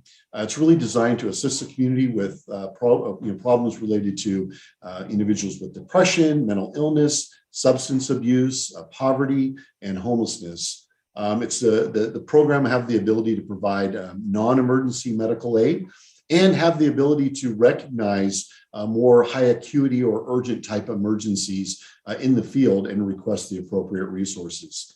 They'll be coordinating services, and then there's the ability for transportation to the appropriate service providers, which again, as I stated earlier, we really have our hands tied in terms of what we're able to do with our ambulance service that we contract with within the county. They can only go to hospital type setting. We know that these incidents are going to be very diverse, from medical aids, different social service type situations. We'll have the ability to conduct welfare checks, have the ability to do counseling with people that are in crisis. and also have the ability to support both SLO PD and SLO Fire Department on incidents that they may be on where they recognize, the individual would benefit from the mobile crisis unit service. And so, if we have somebody who's depressed, somebody who's suicidal, for them to be able to respond, and in addition to a paramedic or law enforcement officer, be able to counsel, coach, and work with that individual. We do know there's going to be some safety concerns when responding to emergencies unaccompanied by law enforcement. So, we've already started, spending a lot of time developing our policies and our procedures and what the algorithms will look like when we get calls from the public, indicating that somebody needs service. And so, training with our dispatchers will be very important. Updating our policies and procedures because we know there's there's a lot that we don't know that we're going to learn through the implementation of this program. And so really the ability to make sure we're getting the right services at the right time is important, but more so to assure that our crew is being safe as well. And so we're not putting them into serious or dangerous type situations. So screening, communications, and again, those operational procedures are important. And then certain incidents with certain type of behavioral type issues, such as family disputes, suicidal threats, severe public intoxication, may compel law enforcement and fire paramedic response and coordination. So that if we had somebody that was threatening to hurt themselves or hurt somebody else, that would compel a law enforcement response with the mobile crisis unit. So we would have, they would be protected. And then in addition, if we had somebody who was having or experiencing a serious emergency or medical emergency, we would have our fire department paramedics there to assist them.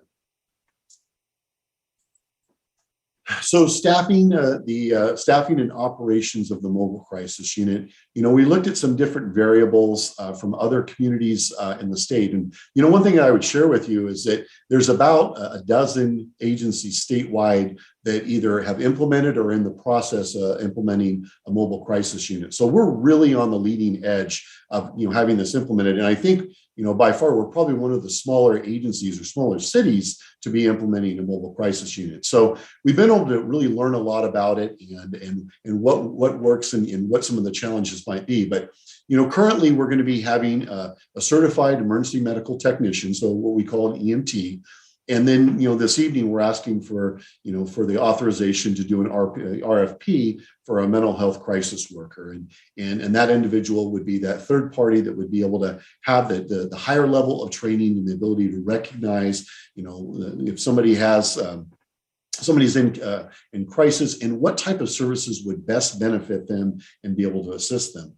Our operation for 1 second, just to ask you to explain for people that might not know what an RFP is and what that means. Oh, okay. So that'll be a request for a proposal from a third party to be able to provide contract services to us. And so we're looking for an outside agency that would be able to provide a mental health clinician, somebody that has that level of training and experience and expertise to be able to assist with our program. It's something that doesn't currently exist in any of the functions or any of the roles within the departments of the city currently. So our operational hours that we're looking at right now is Monday through Friday, 9 to 5. We know that could be adjusted for later start dates, earlier start dates, and even get into the weekend as necessary. And I'll get to data here in a minute as to how we made that initial determination. We've been having conversations with Cal Poly and their administration in terms of they have a strong interest to see if we may have a crossover and have the ability to service the university as well when they have students that are experiencing some level of crisis. Some of the challenges with that when we looked at data really is that our data doesn't necessarily line up with Cal Poly's in terms of the types, or not just the types, but the times of calls that they receive. And we're gonna further explore that. And then we also look at after our callback so that if we are on scene of something where we have somebody who's in crisis and we're at a standstill and we have the ability to recall the team back to duty, we'll be able to do that. And then more importantly, we'll have the ability for our paramedics in the field to send information to the mobile crisis unit for follow-up so that if they've ran a call on somebody, whether it's somebody who's unhoused or housed that's experienced some level of crisis, is the ability for us to follow up on it. That's part of that outreach piece. So for research and development, there's not a lot of information. We were able to glean some information directly from Cahoots. It was really helpful to see how they operate their program. And then, in California, agencies that have operating mobile crisis units right now are both San Francisco City and Oakland City. So I was fortunate to, it just so happened I was watching one of the morning shows on a Sunday, and they were talking about their program, and they were interviewing Captain Payne, Simon Payne from San Francisco Fire Department. So Monday morning, I shot him an email and I made a phone call to him, and we set up a Zoom interview. And so I had the opportunity to interview him for about 2.5 hours and really gleaned a lot of information on him, information from him as to how their program has been working. And so currently, they have 6 mobile crisis units that work on a 24/7 basis, and they're doing a lot of outreach. And then they also respond in conjunction with law enforcement in their fire services as well. And it's under the fire department is how it's being operated currently. So he really shared a lot of the efficiencies that they've found, some things that weren't as effective, some considerations that we might have, and they really identified some of the limitations we may have in our county, being a smaller county.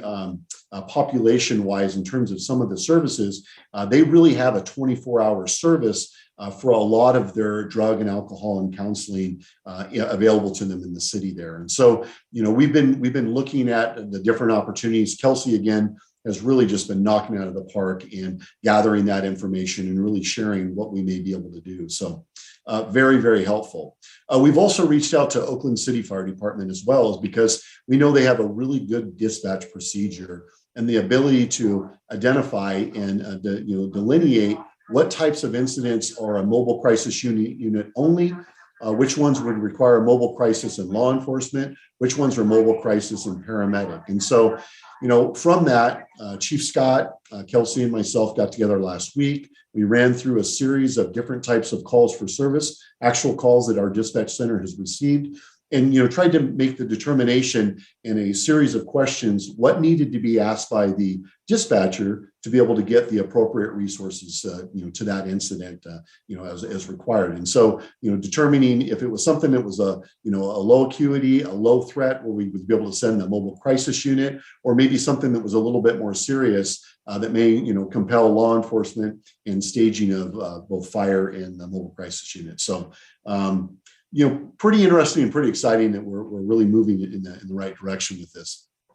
In terms of SLO Fire Department, SLO PD, a lot of our data really indicated there's no specific weekday.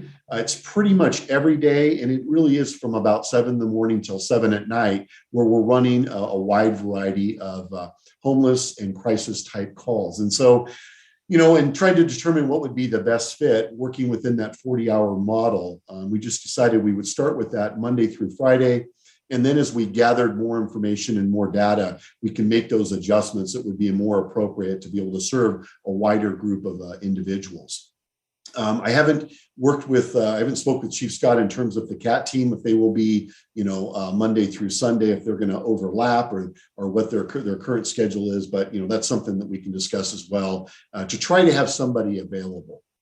And looking at Cal Poly's data, as I mentioned earlier, a lot of their data really seemed to be later in the evening or almost really at midnight or early in the morning, where they were getting a lot of check the welfare type calls. And what I would share with you is that the fire department, because we contract with the university up there, a lot of the incidents that we run that are really late at night and early in the morning are typically related to drug and alcohol type incidents. And so that seemed to be the majority that they had. And so we're going to continue to have a conversation with them. We want to make sure that what we're doing, that we have the capacity first to be able to service our own community and the city, and then see what we may be able to do to be able to leverage a better relationship and be able to assist them with the unit.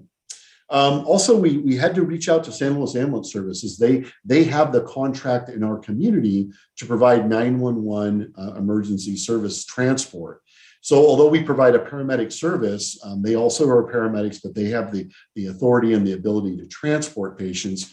So we worked with them to assure that we would be working in parallel and kind of walk through what the algorithm would look like for us in the event that we determined somebody was having a high acuity medical emergency, what that would look like in making the appropriate requests. And also just to get them to understand that what we were doing and how we were doing it. We met with San Luis County EMSA, or Emergency Medical Service Agency, to assure that all of our the policies and procedures that our EMT would be following would be in alignment with the EMSA, and more importantly, that we would be documenting accurately within our NEFRS program, or what we call our image trend program, which is for all of our report writing, where we pull our data.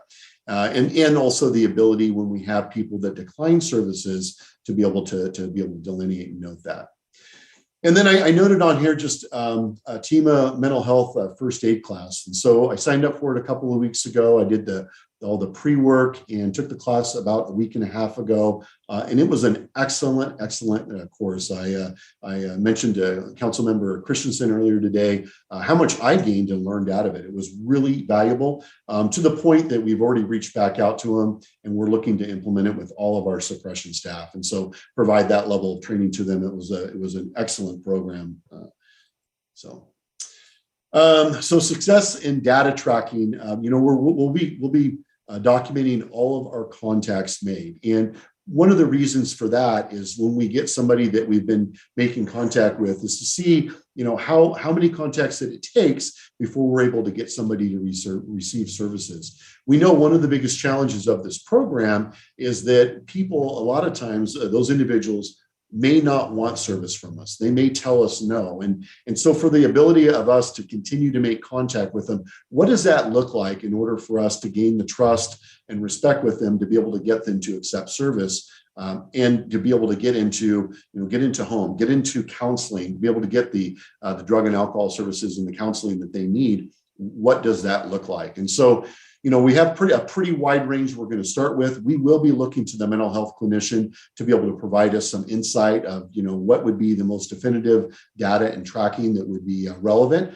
A lot of the things we have listed here is what we received from San Francisco that they shared with us. We would also be looking at, the percentage of those individuals that accepted aid or resources. What types of services? So was it mental health? Was it drug or alcohol services? Or was it some type of crisis counseling? We would be looking at the number of citizens that have become housed and what that looks like. And then the unhoused census, and the changes in that, and the homeless point in time count. And then overall, the reduction of 911. And one of the things that we've learned is that there may not be a reduction in 911. In fact, there actually could be an increase, because this new service will provide community members an opportunity when they see somebody in crisis, somebody that's suffering, to pick the phone up and make that request. And so, we'll probably more than likely see both our law enforcement and fire services actually increase the number of runs that they have to be able to support the mobile crisis unit, which that's okay. That's the intent, is to be able to provide the appropriate services to those individuals in need. We'll be looking at the number of after hour incidents that occur. And so within our image trend program, we have the ability to track certain things. So currently we track all the university students, in terms of, if we've went on a Cal Poly student, we'll ask them. So we'll have a good idea of how many students that we go on. And likewise, we'll be looking for those after hours where the fire captain or the paramedic can check a box and say, hey, this incident that we responded on really would have qualified for a mobile crisis unit, or the individual would have benefited from a mobile crisis unit. And as I mentioned earlier, in addition to that, is really following back up. It's going to be very important that all of our staff follow back up with that unit to provide information that we were at this location, this was the individual, they refused service or they accepted service. However, we think that it would benefit by you guys going back out and making contact with them, and that'll be part of that outreach. And then the determination for adding additional categories of calls for service after the initial phase. So based on what we're doing right now, is there some expansion and other things that we might be able to do with that unit as far as outreach? It could be, some education to the public, et cetera. So some of the long-term goals for the program, really we're looking at the success of the program in housing and treating those that are in need. That's the number one thing that we're looking to aspire to. Assessing the need for higher level of EMS service. So, with the EMT, there is a limitation to the level of care that they can render, and making the determination if on a regular basis they're running across individuals that are having high acuity emergencies, and we're having to dispatch fire resources and fire paramedic resources, is there a value of having a paramedic partnered up with that mobile crisis clinician?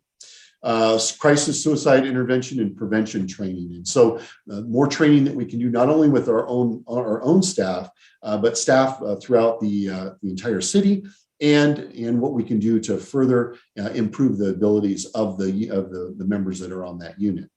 The need to expand the hours for coverage. And so, 24/7, may not necessarily be necessary right now. We'll know a lot more, 3 months from now, 6 months from now, a year from now, as we start to really get that data as to, what are the times and the types of incidents where, it would benefit if we had expanded hours of coverage. Additional resource needs and support services. And support services are really where we're able to take those individuals after hours. And so, if it is a weekend or if it's, after 5 o'clock, 6 o'clock, what does that look like for our agency? Is there ability for us to work with the EMSA to further expand the ambulance transport capability as to where they may be able to take some of those individuals? And so those will be things that we'll be able to explore more once we've got more data and information. And then really the decision or ability, if we want to transition, this program back to San Luis County Mental Health Department for more of a regional response. I know in dealing with all the other fire chiefs that there's a strong interest in what we're doing. And I know several of the other communities are kind of looking over the fence to see how our program is going to work out, and that could, transition to a wider range regional type program that would be beneficial for all of our communities in San Luis Obispo County. So just a reminder, we currently have about $300,000 that has been funded to us to go ahead and initiate and start this program. And so, in order to launch it, we do need a vehicle and we do need that mental health clinician. And so, our recommendation this evening is to authorize the issuance of the request for proposal for contracting services of a mental health clinician for the city of San Luis Obispo's pilot mobile crisis unit. Authorize the city manager to enter an agreement with the contractor to best respond to the RFP in terms of qualifications, costs, and approach to the program implementation. Authorize the purchase of the pilot mobile crisis unit vehicle by adding the vehicle's acquisition to the city's capital improvement program, and then authorize the finance director to approve a budget amendment request, moving the approved vehicle purchase funding from the general fund to the capital outlay fund.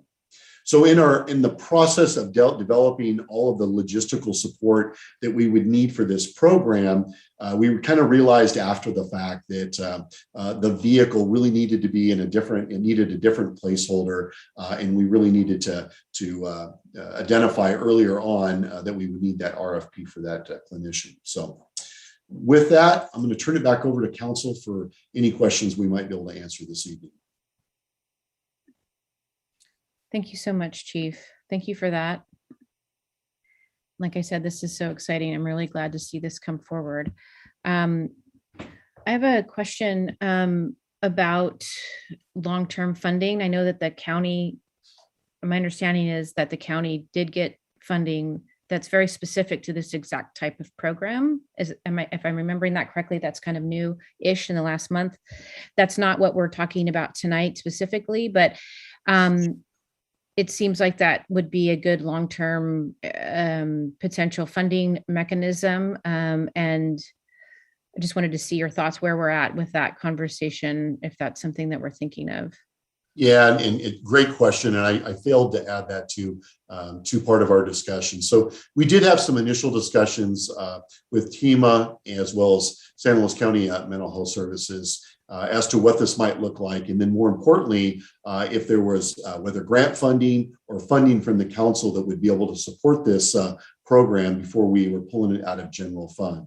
And so I'm not aware of the funding of recent, if you mentioned something within the last month, but I do know, about 4 or 5 months ago when we were having some discussion, we noted in their budget that they had funding for a mobile crisis unit. And so when we reached out to them and we had the conversation, that was really more identified for a youth mobile crisis unit that they had previously been funding, and it was ongoing funding that they were looking to establish. And so we really haven't gotten too far beyond just our initial conversation in terms of what we're looking to do and what we're looking to implement. They definitely applauded us and they encouraged us. But in terms of immediate funding right now, we've not been able to solidify anything. Okay, thank you for that. Just want to remind the community that the city of San Luis Obispo, and again, correct me if I'm wrong, city manager, doesn't get even one single dollar. And when it comes to supporting and facilitating homeless services, and yet I feel like we're really doing a lot, even though the problem continues to grow. So it continues to be a concern for the community. And that the county, on the other hand, gets millions of dollars every year on that issue. And so just want to encourage folks that are in the advocacy world to hopefully you appreciate this program, and will continue to advocate at the county level to ensure that those dollars get spent where they need to get spent, which at least in part is in the city of San Luis Obispo, since we are carrying the largest burden and of this problem, and people need real support here in our city limits. Councilmember Marks.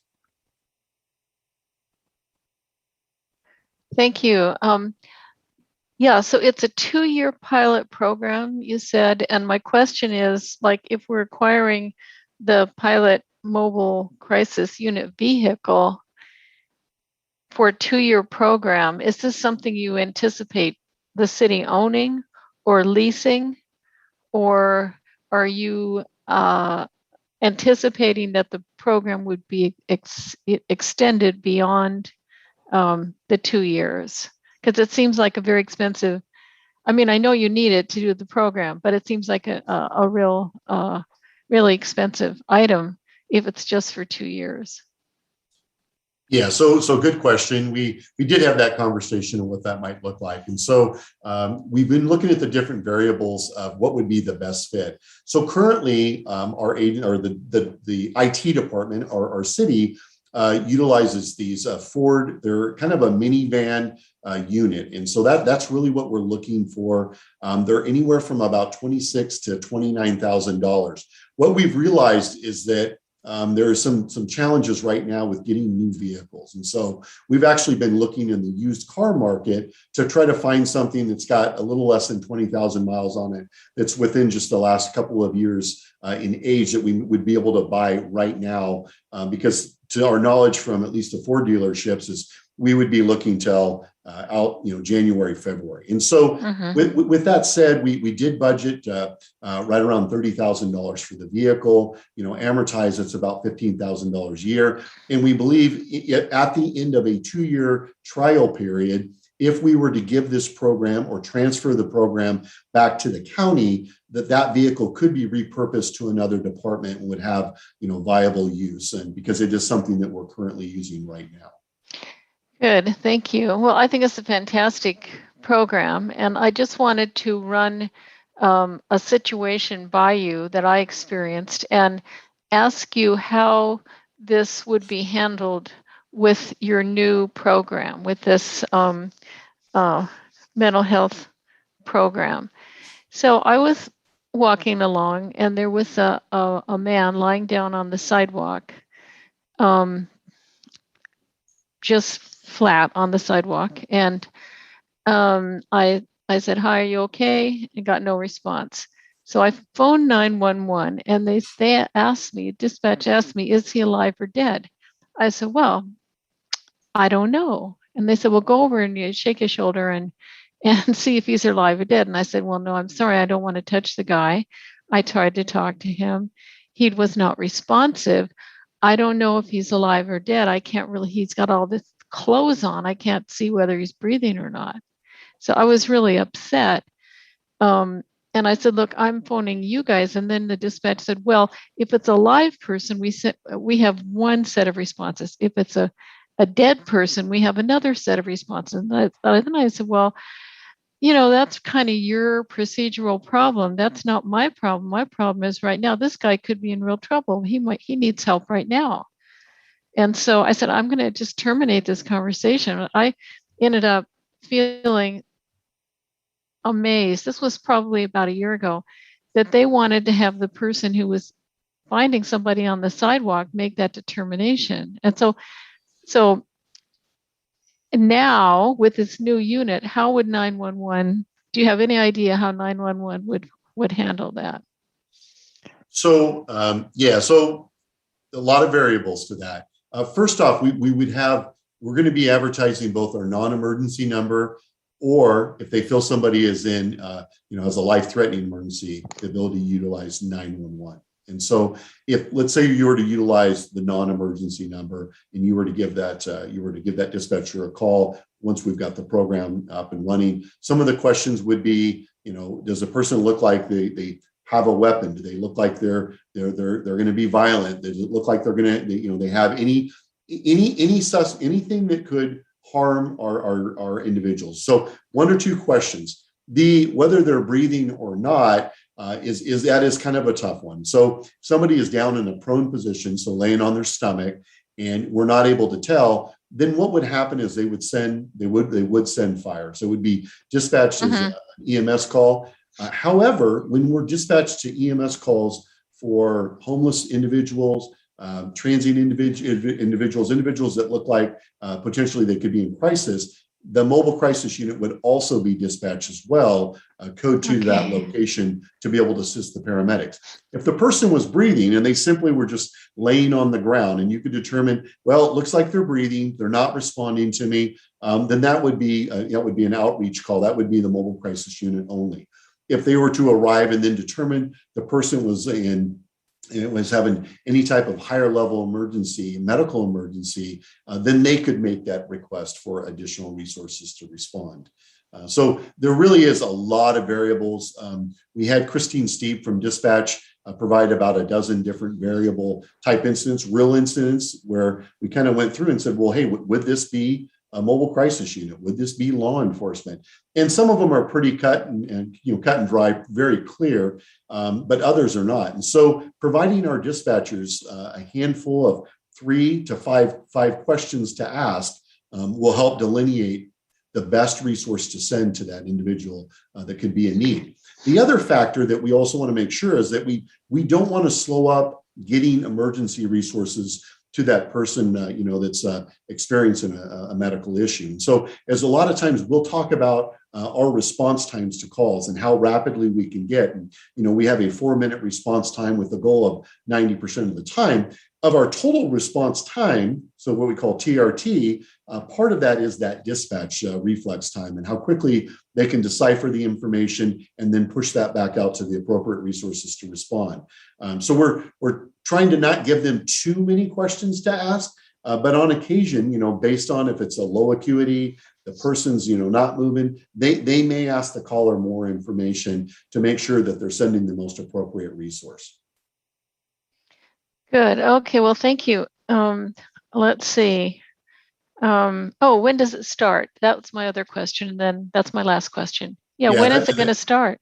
Yeah, that's also a great question. So after this evening, if approved, then we would intend within the next week to get the RFP out. We've got everything done. We're ready to roll with that. So that would be put out, and we've got a really short timeline. I believe it's 10 days turnaround to be able to get those proposals back so we can evaluate them.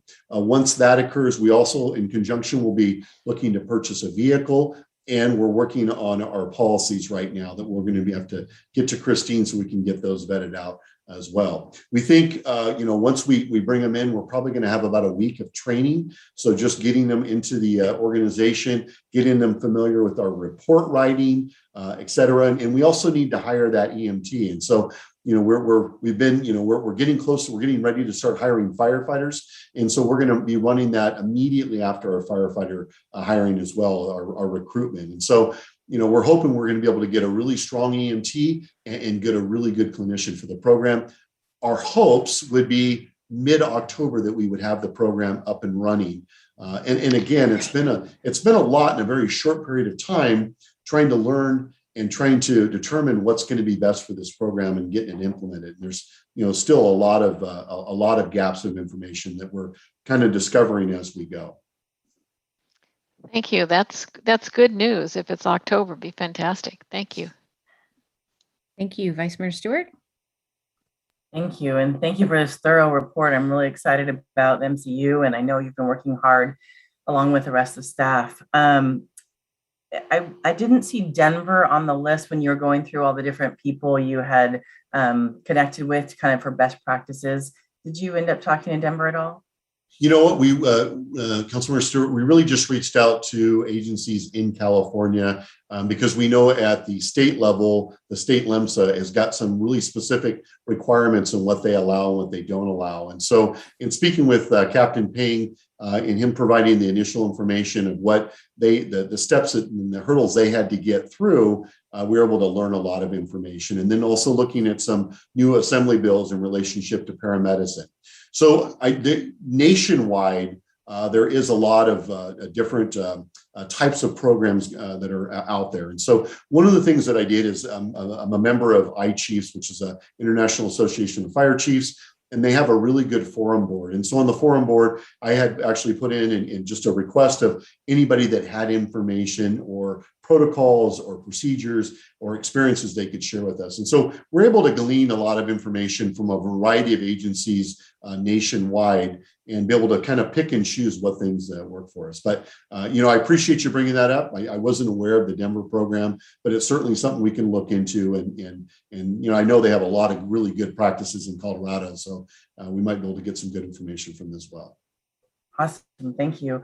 And then the 9 to 5, Monday through Friday, I get will be reevaluated. But I'm just kind of curious, why not, I don't know, I'm picking 2 days, Monday, Wednesday at 7 a.m. and then Tuesday, Thursday, down to 9 p.m. or something of that sort. It seems like the middle of the day, there's a lot of people doing programs versus the people who are not going into Fort Prado, for example. It's really the before 7 and the after 7 that you're finding more people that may need more help. So just kind of curious more around those hours still. Yeah, it was really a bit of a guess in terms of making that decision. I don't want to use the word guess. That would be incorrect. In looking at the data, the majority of context we had really was from that 7 to 7 period of time. And also the services that we have available to us to be able to get those individuals to some type of specialized service are pretty limited to those hours as well. And so our initial thought was, let's roll this out Monday through Friday, that kind of 9 to 5. If in fact we need to adjust earlier, we need to adjust the days. We can determine we've got stacking of certain types of incidents or we're queuing incidents at certain weekdays. Then we would be able to make those adjustments. And so it was really just initially, hey, let's get this rolled out and see where those gaps are and then address those gaps. So there's no specific rhyme or reason, but in terms of our data, both SLO PD and the fire department, they're pretty much in alignment and they really were within that 12-hour period. I'm not saying that we don't have incidents after hours, because we certainly do, but it's a real small percentage, really, really small percentage. Thank you. Councilmember Pease. Thank you, and thanks for really detailed a lot of information. And I at this point, I think I only have one question, which is more about the contractually. So it seems, we have one mental health clinician already under contract through CAT, through our CAT team, and then funding for a second. And I can't remember where we are in selection of that one. And now we're adding a third. Would there be some efficiency in trying to group these so that one provider is providing 3, and that might give some flexibility and rotation and those types of things? So if you could just maybe talk a little bit about the contracting, if there's opportunities. Yeah. If I could, Chief, if I could hop in, yeah, just a reminder, the first worker TEMA assignment, that's paid for by the county and then assigned to the city. So that's how that assignment happened. And so that's why we had to go out to RFP for our second CAT worker. And that RFP went to the council in July. And so we've gotten a couple proposals. We'll be reviewing those and then signing a contract.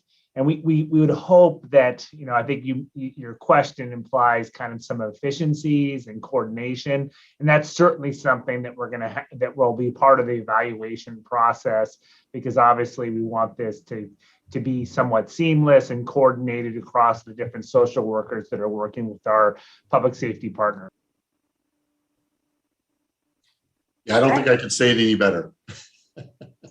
All right, fingers crossed we can get that optimized so that everybody, although, folks, I'm sure will work together in the most coordinated way that they can. That was my only question. I'm super excited. Great program. Thank you. Yeah, yay. If someone would like to make a motion, I don't see anybody's hands up. Teresa, is there anyone here to speak on this item?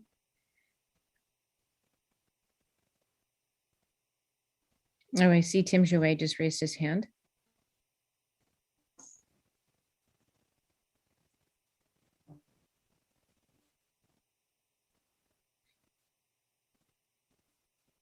Sorry, am I? Yep, I can hear you now. Okay, great. Sounds like an interesting program. I would like to point out that since it's a pilot program, I assume that means it's going to be, have to be analyzed, as Chief Axon said a bunch of times. I would just like to remind everyone that I think it would be very important that any evaluation of the program involves feedback from people who receive services from the program, as opposed to just, looking at it from the outside in and, using data and numbers and money, et cetera, that way. So I hope we can make San Luis Obispo a better place for humans, and I'm looking forward to that going forward. Thanks. Thank you so much for that. Yes to that. Chief, can we, I'd like to say now that I think that's essential feedback. I don't know the best way to get that feedback, but I'm sure that wheel's been invented in other capacities, but other spaces, but that seems crucial in whatever way we can do that. Yeah, I completely agree. And I think a good opportunity will be, just meeting with John Clevens and really looking to see what he's been doing with the CAT team and if there's anything that he's done that would resemble that we could tie in and we can piggyback on. Sounds great. Councilmember Marks, did you have something to add? Yeah, just briefly. I think you mentioned public education and outreach. I think that's really important because sometimes people will think that someone's crazy, another person is crazy because they have they're dirty or they have like really nasty clothing and they're kind of mumbling to themselves.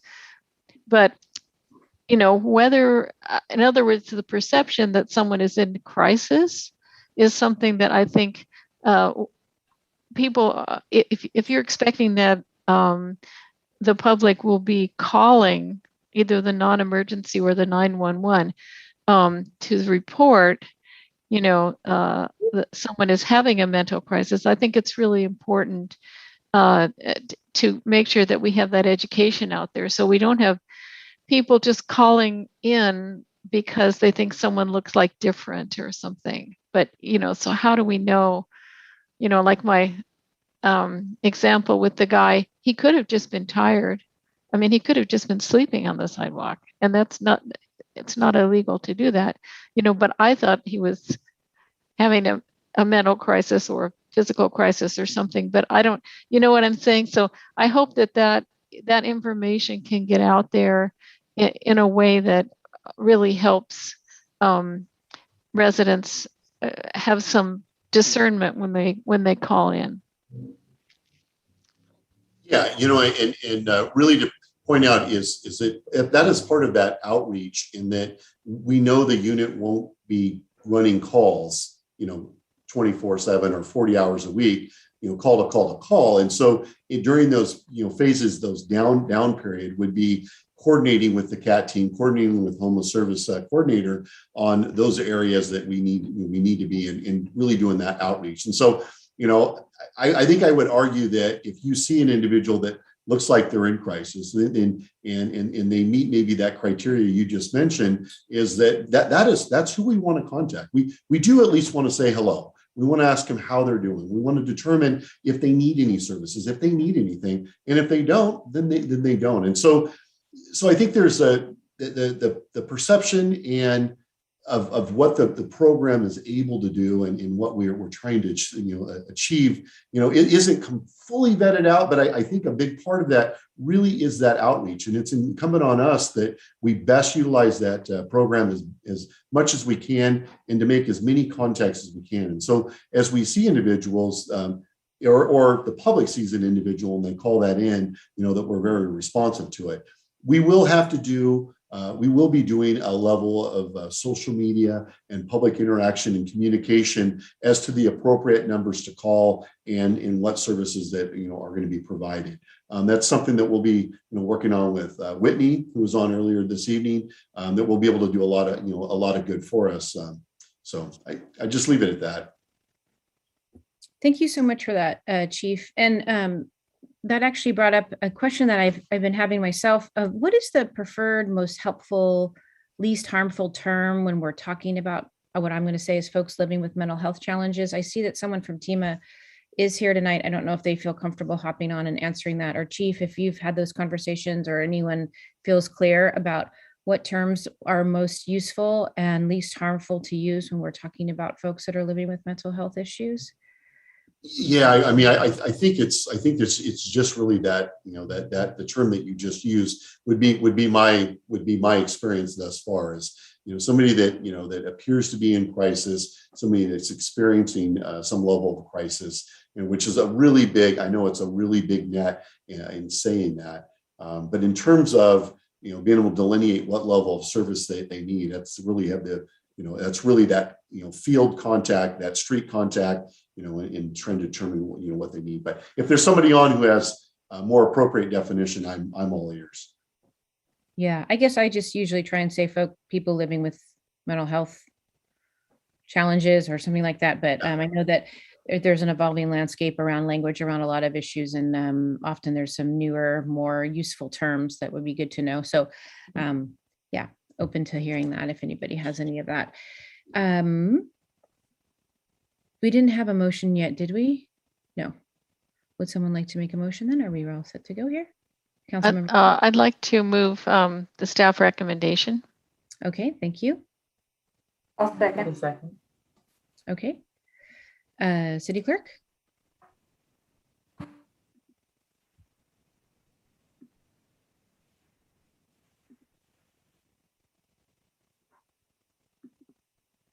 I was doing so well with my mouse. Councilmember Marks, Yes. Councilmember Pease, Yes. Vice Mayor Stewart, Yes. Mayor Harmon. Yes, and with that, it passes 4-1 recusal. And Derek, I'm sure you're getting Carlin back here. So thank you so much, Chief. Thank you again to the community. I really, there's been so many policies that we've made that I can really hear the community's voices in, and this one is definitely one of those for sure. And so I hope that when this becomes known and people see it out on the streets, that they see their advocacy here in this policy. So thank you to staff too for bringing the community's ideas and dreams and hopes to life yet again. So thank you. Yeah, thank you for the support. Yeah, thank you all. All right. And then with that, we will move on to council liaison reports and communications, if anyone has any.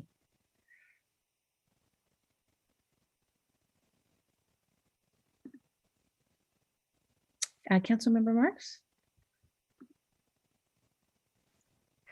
Yeah, well, I'd like to just give you a brief update about what's going on with the Integrated Waste Management Authority.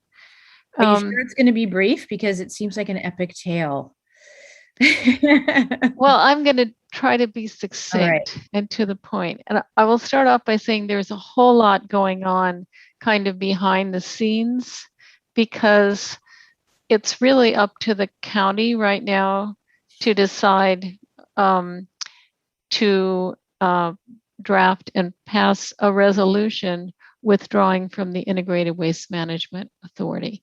They said they wanted to do it during an open session meeting, but according to the Joint Powers Authority agreement, they have to actually pass a resolution to effectuate the withdrawal. So there are a lot of unanswered questions because the majority of the Board of Supervisors rejected the alternative their staff gave them to have 3 months to plan an orderly transition and negotiate with the various communities, the 7 cities, all the CSDs in the county, and work out a reasonable, orderly kind of transition. So they said, nope, they had a forward motion, withdraw from the IWMA.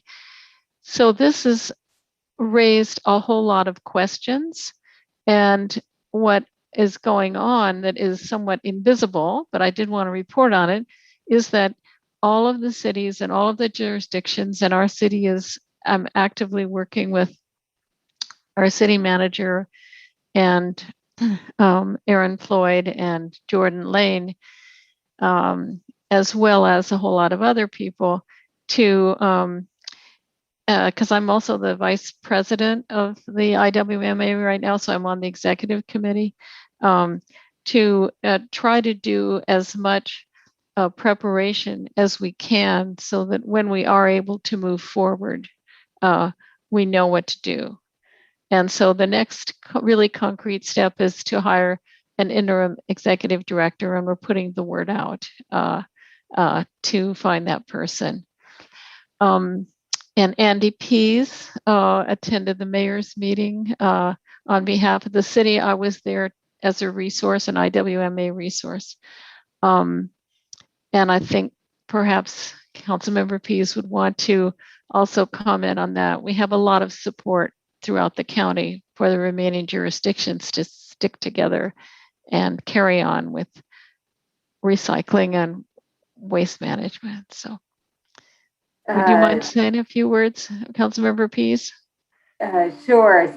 So I was able to attend on behalf of the city, the mayor's meeting, which was up in Paso Robles. It's a terrific opportunity for either mayor, vice mayor, or representative from each city to get together in a relatively informal setting, and usually sharing of ideas and kind of informal discussion, of course, with IWMA being a pretty urgent situation. The cities absolutely recognize the efficiencies of sticking together to be able to stay with IWMA, and appropriately, everybody wants to know, the details, just as Councilmember Marks was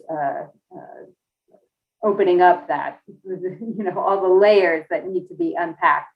So they want to understand what the cost implications will be with the county leaving, that's losing some efficiency, so that there will be some impacts to ratepayers. So they want to know what those impacts will be. There's also a lot of discussion still in terms of the IWMA focusing from here forward on those state mandates about recycling, about organic waste management that's being kicked off that's required in the next year. So a focus on state mandates rather than extending beyond that, more of a reach code within waste management. So even though our group is mixed, I think that we have, and we already had as a whole of IWMA agreed that kind of from here forward, it's state mandates only. So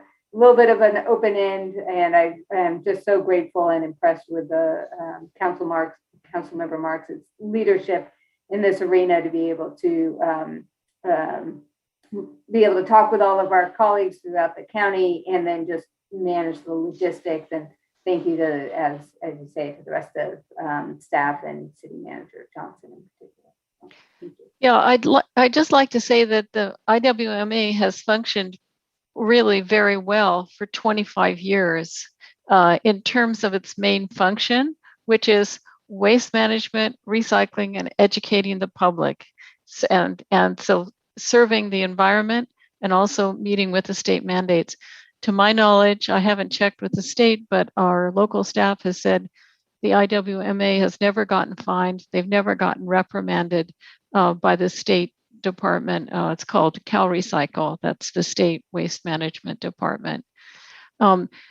As you know from the news, there was a former employee has been indicted for embezzlement, and that was back in 2018. And since then, the county controller has done a review of the operations of the IWMA, and all of the recommendations have been complied with. So since 2018, there's a lot more control over the funding and the operations. And it's the county assessor and the county controller who are the folks who are overseeing and monitoring the operation of the IWMA from a fiscal point of view. And the Board of Supervisors know that, and they read the report from the controller. It just as all the other board members did, and yet there are these accusations that are out there that are not necessarily founded in fact. So that's one of the tasks, is to start writing some kind of rebuttal and make sure that the public understands the very important service that we provide. Anyway, I'll keep you posted, and you may be hearing more through transmittals as things develop. As I said, right now, everything's kind of on hold until the Board of Supervisors passes a resolution and starts everything in motion. So I don't know, do you have anything to add? I'm not sure if the city manager, would you want to add anything to that at this point?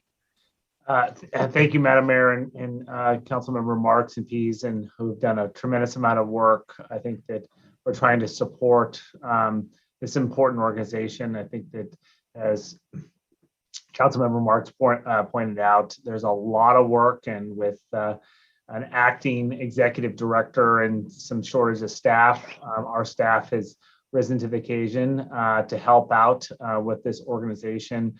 And the city managers will be meeting next week along with county staff to talk about what steps we can take to make sure that there is a graceful exit of the county, and that all of the remaining jurisdictions can continue the work and planning with our haulers to implement some upcoming important legislation, 1383. And so we've done some preparatory work that hopefully can help advance some of those conversations with all of the cities in the IWMA. I would share that there have been some discussions about potential actions by respective cities to declare their ongoing commitment to the IWMA, so that we can have some modicum level of certainty around, who will be part of the organization moving forward. And so we'll be having those conversations, and I would anticipate that some items will be coming back in the short, medium, and long term to the council to address the challenges that we have with solid waste and maintaining the ongoing operations of the IWMA. Thank you. That's all I have on that for now. Thanks. Thank you so much, Councilmember Marks. Vice Mayor Stewart. Just quick update about CapSlow. I wasn't able to make the ribbon cutting, but I know there were some of you who were able to be there for the new detox center, so medical assistance treatment center. So very exciting. Also on 40 Prado, right next to it, of course, we were able to have battery storage and solar panels added to 40 Prado. So very exciting as they continue to become more resilient and more environmental. Also, federally, there's now funding for low-income water water utility funding, and I know that recently, the Slow City, we were able to add that, but now there's actually federal funding as well. So CAPSLO is working with the low-income heat energy assistance program. I always forget what all the little acronyms stand for, but helping people with their utilities. So I'm really excited about that. Just one more way that CAPSLO continues to help people who are struggling a little bit with finances. And lastly, they also were able to get some additional funding to serve those who have served, the veterans, and continuing to help with more housing for veterans. So really exciting about that. And I don't know if this is a good time or we should mention about agenda items that I'd like to see if we could add on for future. Is that a good time right now or should I wait? I'm sorry, what? Is it okay to mention agenda items? I would love to see if we could add on to the agenda for the future. Sure. Is it the time? The Tina Swithin reached out to see if we could add a Family Court Awareness Month proclamation in November. We'd love to see that if that's something that y'all are okay with in November. Yeah, sure. You just talk to the mayor and the city clerk about any kind of proclamation. They write the proclamation and give it to the city, and they prepare it, and then we do it. Cool. Yeah, it's not All right. you don't have to Well, I'll talk agree to you as a later, council. Mayor Harmon. And then also thought I would ask how my colleagues feel about the grocery gratitude pay that's been discussed in Oxnard and LA and other areas of the state. Obviously, the average grocery worker gets about $16, and they had to keep the food supply chain open. And as we look at our ARPA money that we received, it's obviously one-time funding that we could help out with people who are in the grocery employees. So wanted to see if my colleagues were interested in agendizing that topic. No. And it's not because I don't appreciate the amazing work that a lot of essential workers have performed and continue to perform, but that's exactly the point. There are many, many, many workers that came through in every aspect to keep our communities and our families and our individuals going. And I understand the desire, but I just don't think that that's something I would be comfortable with. So no. Actually, I raised it a bit with city staff when it was brought to my attention earlier, a couple weeks ago. And my understanding, and a city manager can probably state it more directly, is that those funds have already been committed through our budget process. Is that correct, Mr. Johnson? Madam Mayor and Councilmember Marks, that's correct. So we would have to come back with budget adjustments and trade-offs in our budget in order to accommodate that.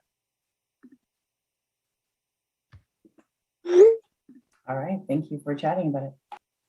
Yeah, I mean, I love the idea. And I remember months ago when we were more deeply into COVID talking about something similar that was happening around that time. And it didn't seem like there was consensus for that then. And it sounds like there's not consensus for this now. But I am a big supporter of paying people more in general, especially people that are on at this point, so-called front lines of this issue in particular, and that have on some level been risking their health and safety to ensure that the rest of us have access to essential services like food, et cetera. I hear what Carlin's saying, that there are a lot of other categories too that probably fit into needing that type of gratitude. I don't know if there's a lot of other categories, maybe restaurant workers also, that are low paid and that probably deserve some of that funding. Although I guess potentially with restaurant workers and other workers that were laid off, they had access to unemployment, whereas grocery store workers were not let go. In fact, grocery stores seem like actually were one of the few maybe places that were actually actively hiring, and other places like that where essential supplies were being procured. So they didn't have that option of not working and creating more safety for themselves. So I'm definitely philosophically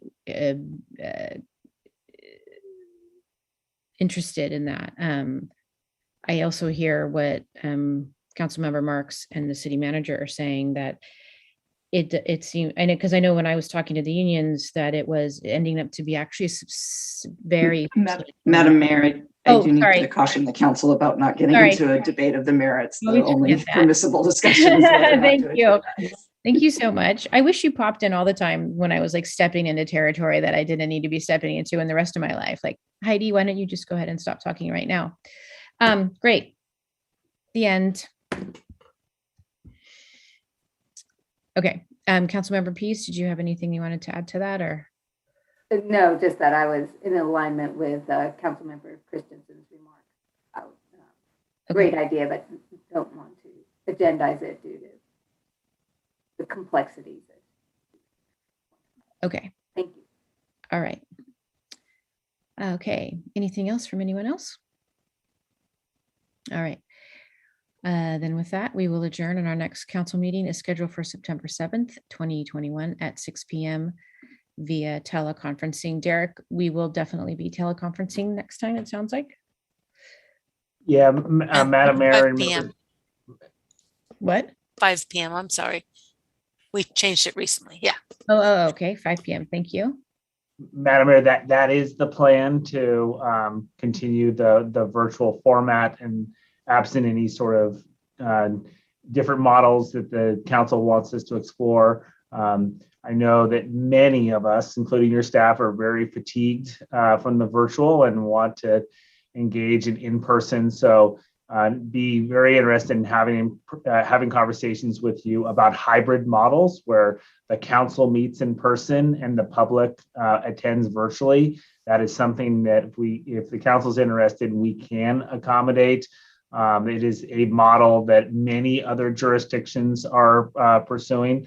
As I think all of us know, your appointed officials and the council members are all vaccinated.